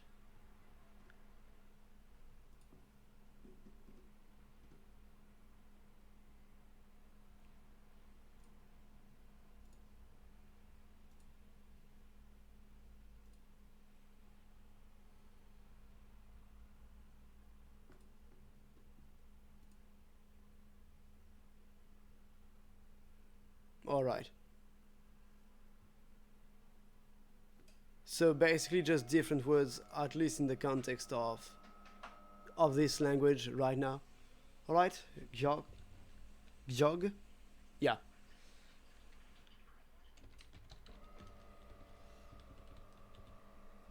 And Secundus, do you have a word to suggest?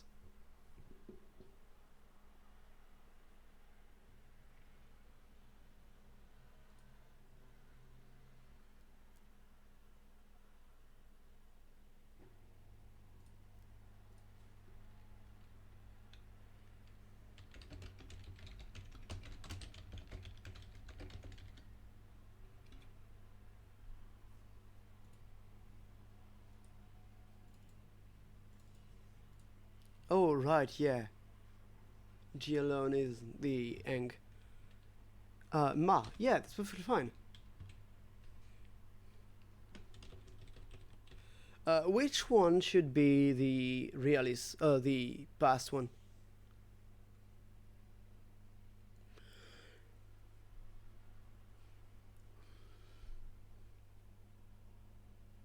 I'm going to I'm going to decide this is the realist one.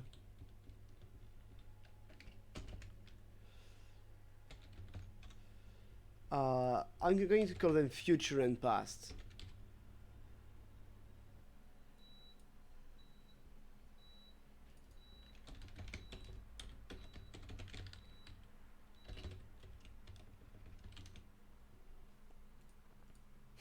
Slug. Yeah, that's fine.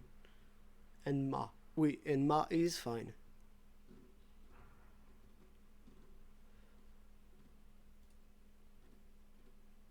Alright.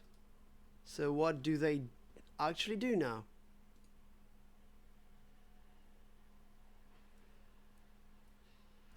You know, I almost wrote past and non-past here at first, but then I thought it would be a bit confusing.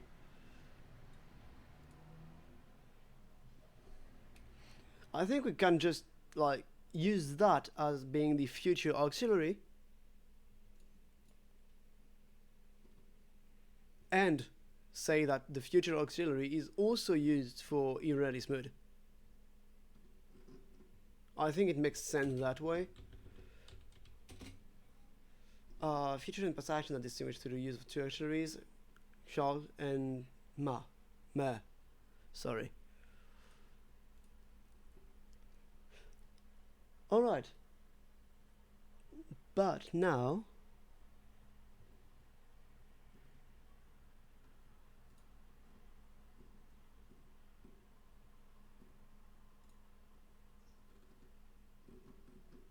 we need to describe what they do.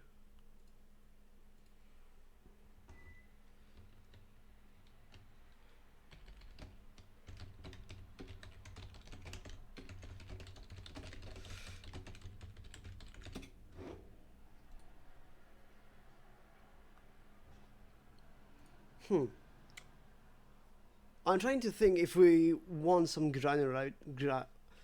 1, 2, 3. Why can't I just say that word? Granularity.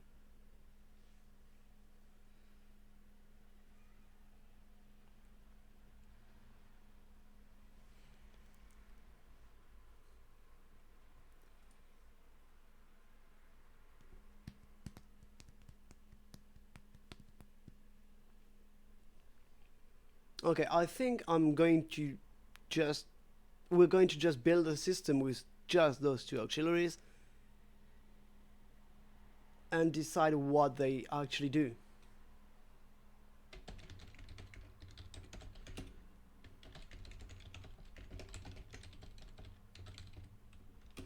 So, do the auxiliaries inflect for stuff? Do they actually conjugate? And if they do, which I assume they do because they are actually auxiliaries and not just particles, how much do they take? No, I don't know that I can ever forgive you. I think it's going to take a lot for me to forgive you. I don't know that I can, Yeah, it's terrible. It's really terrible. So I think you need to answer my question of how much conjugation do auxiliaries take? And then maybe I can forgive you.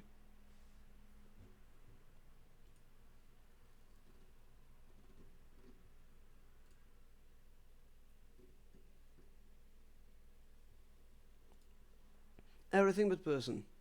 So the person would still be. Oh, actually, yes, that's very interesting.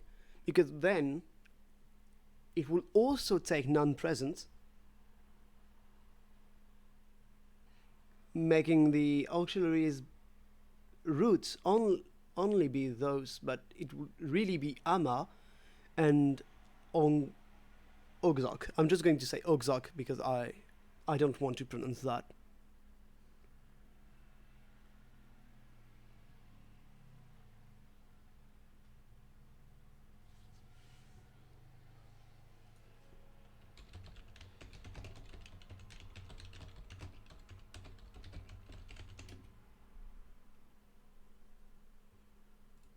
Yeah, that. Because you duplicate the vowel to make them non-present. Secondus, do you think that's fine?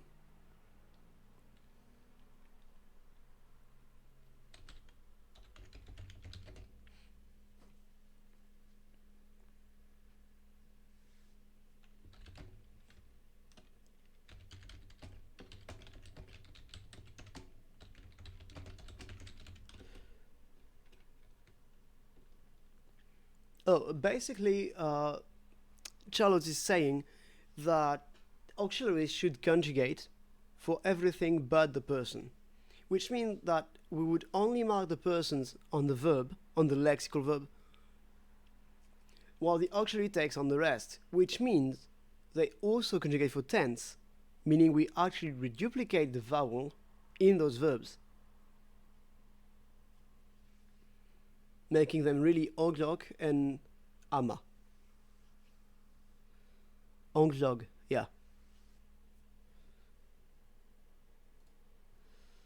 Yeah, onglog and oh, I'm not able to do that without backing my tongue.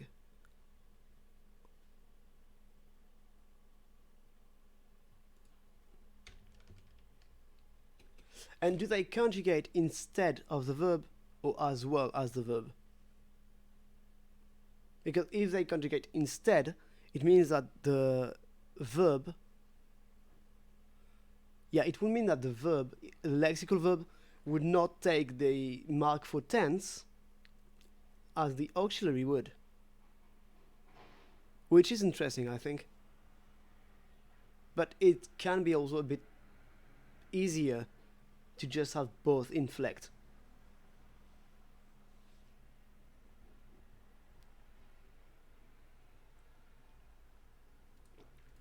Yeah, the main verb actually does have to take person, but does it take everything it should take?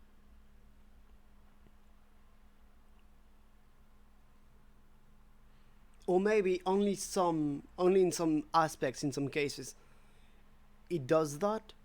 So it would not always have it. It would not always fully uh, conjugate, which could be another split. Yeah.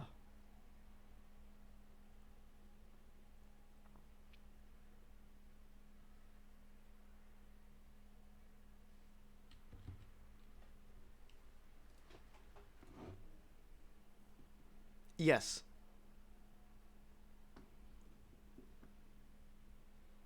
Exactly. Yeah.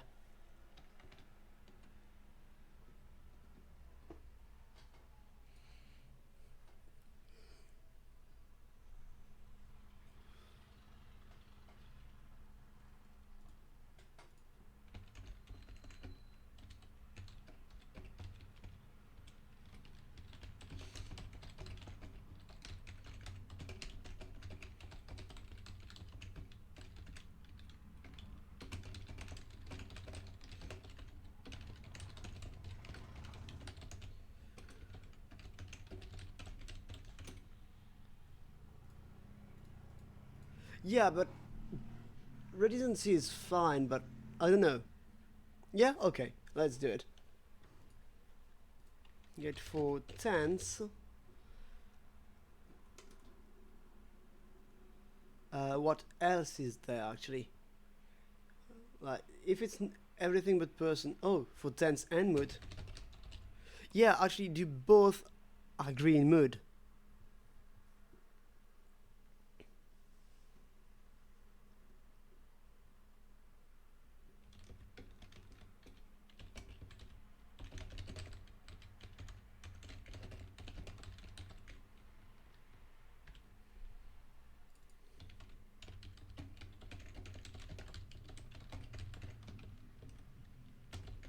Tense, mood, and everything but person.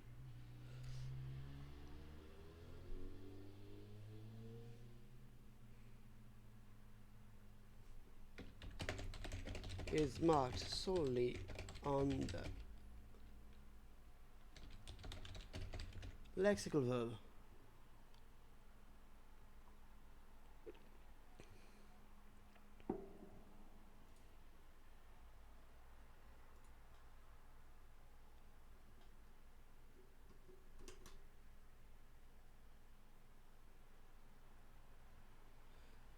What do you mean by null aspect?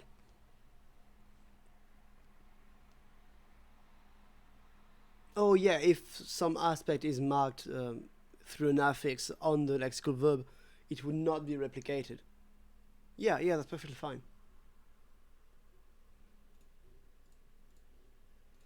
And yeah, if it doesn't get funky enough, we can always change that. Or do we mark the aspect solely on the auxiliary? Making it mandatory and thus inserting some ambiguity when we have serial verb constructions. So for instance, we have the auxiliary, a verb, a comma, and other verbs. Do all the other verbs take the auxiliary as well? Or is it implied that it's the same?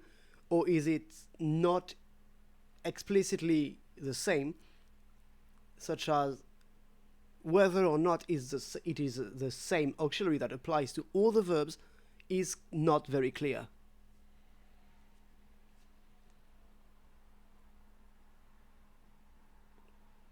For example, you could have imperfective on the lexical, imperfective on the auxiliary to get them incessative. Oh yeah, combination that way. Yeah, yeah, that's perfectly fine.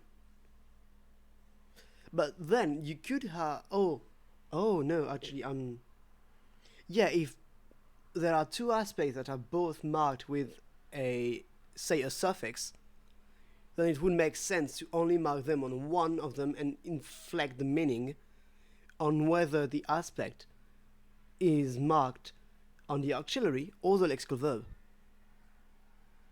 which would allow us to not use too many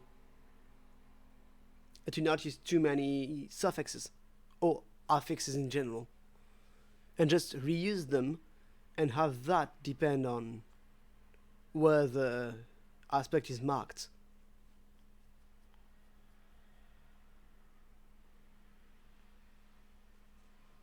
But I think that's pretty good.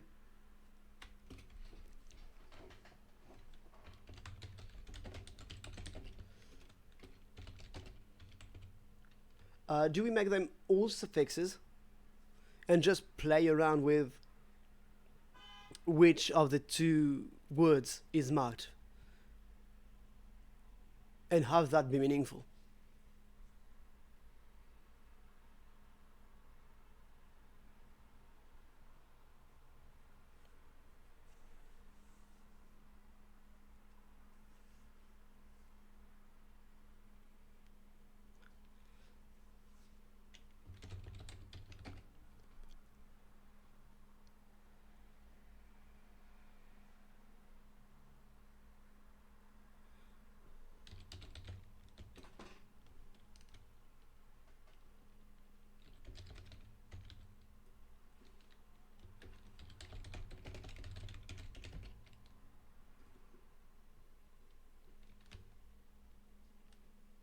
I'm going to put affixes just in case we decide other areas.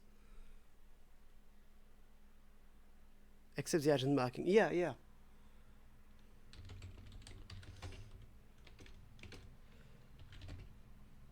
And exact meaning depending on which of the two.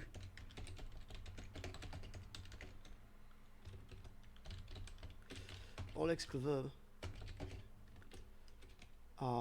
it happens to.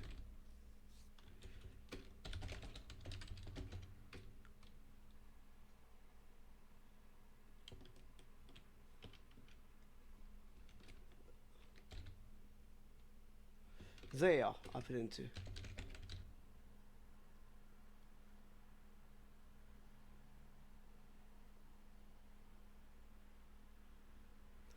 Alright, that seems pretty good.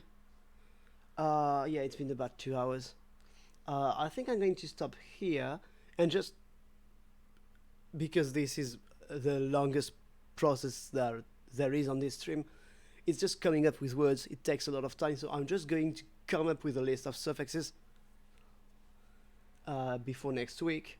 Same day, same time, just next week. And oh yeah, I wanted to ask you something. If I were to join, yeah, script stuff as well. Script stuff is going to be next week. I had a question. If I were to, while I'm streaming, join a voice channel on my server, the Slows Hub, would you be interested in joining so that you can give me feedback in voice, so that it speeds up the process a bit?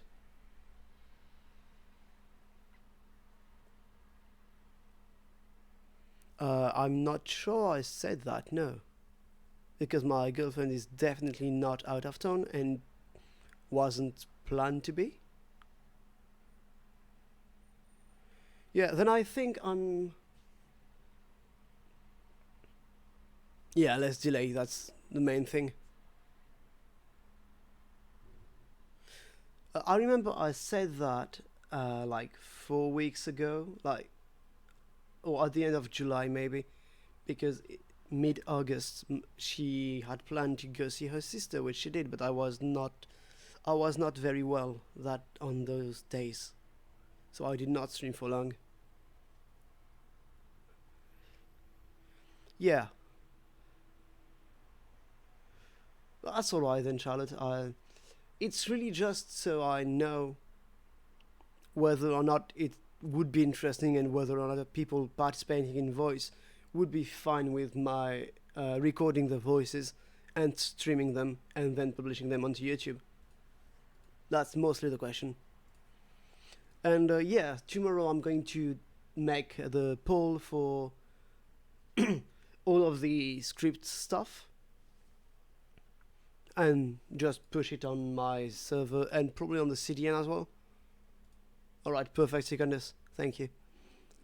And yeah, I'm going to publish the poll on the CDN and my server.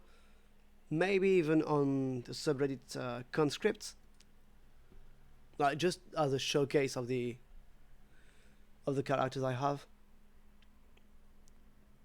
And next week I'm going to review it on stream and just do everything, assign them all, and start actually writing the few example sentences we have. Well, I'm not going to make a font right now. I'm just going to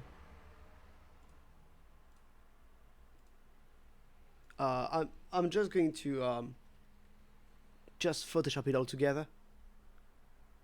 Oh, did you? Oh, I'll listen to that later then.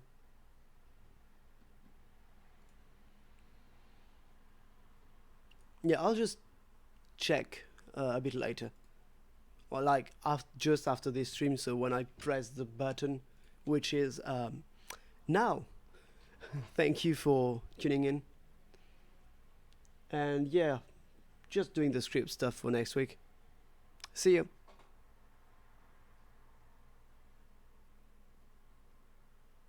Oh yeah, she is on vacation. She's just here. She's not out of town.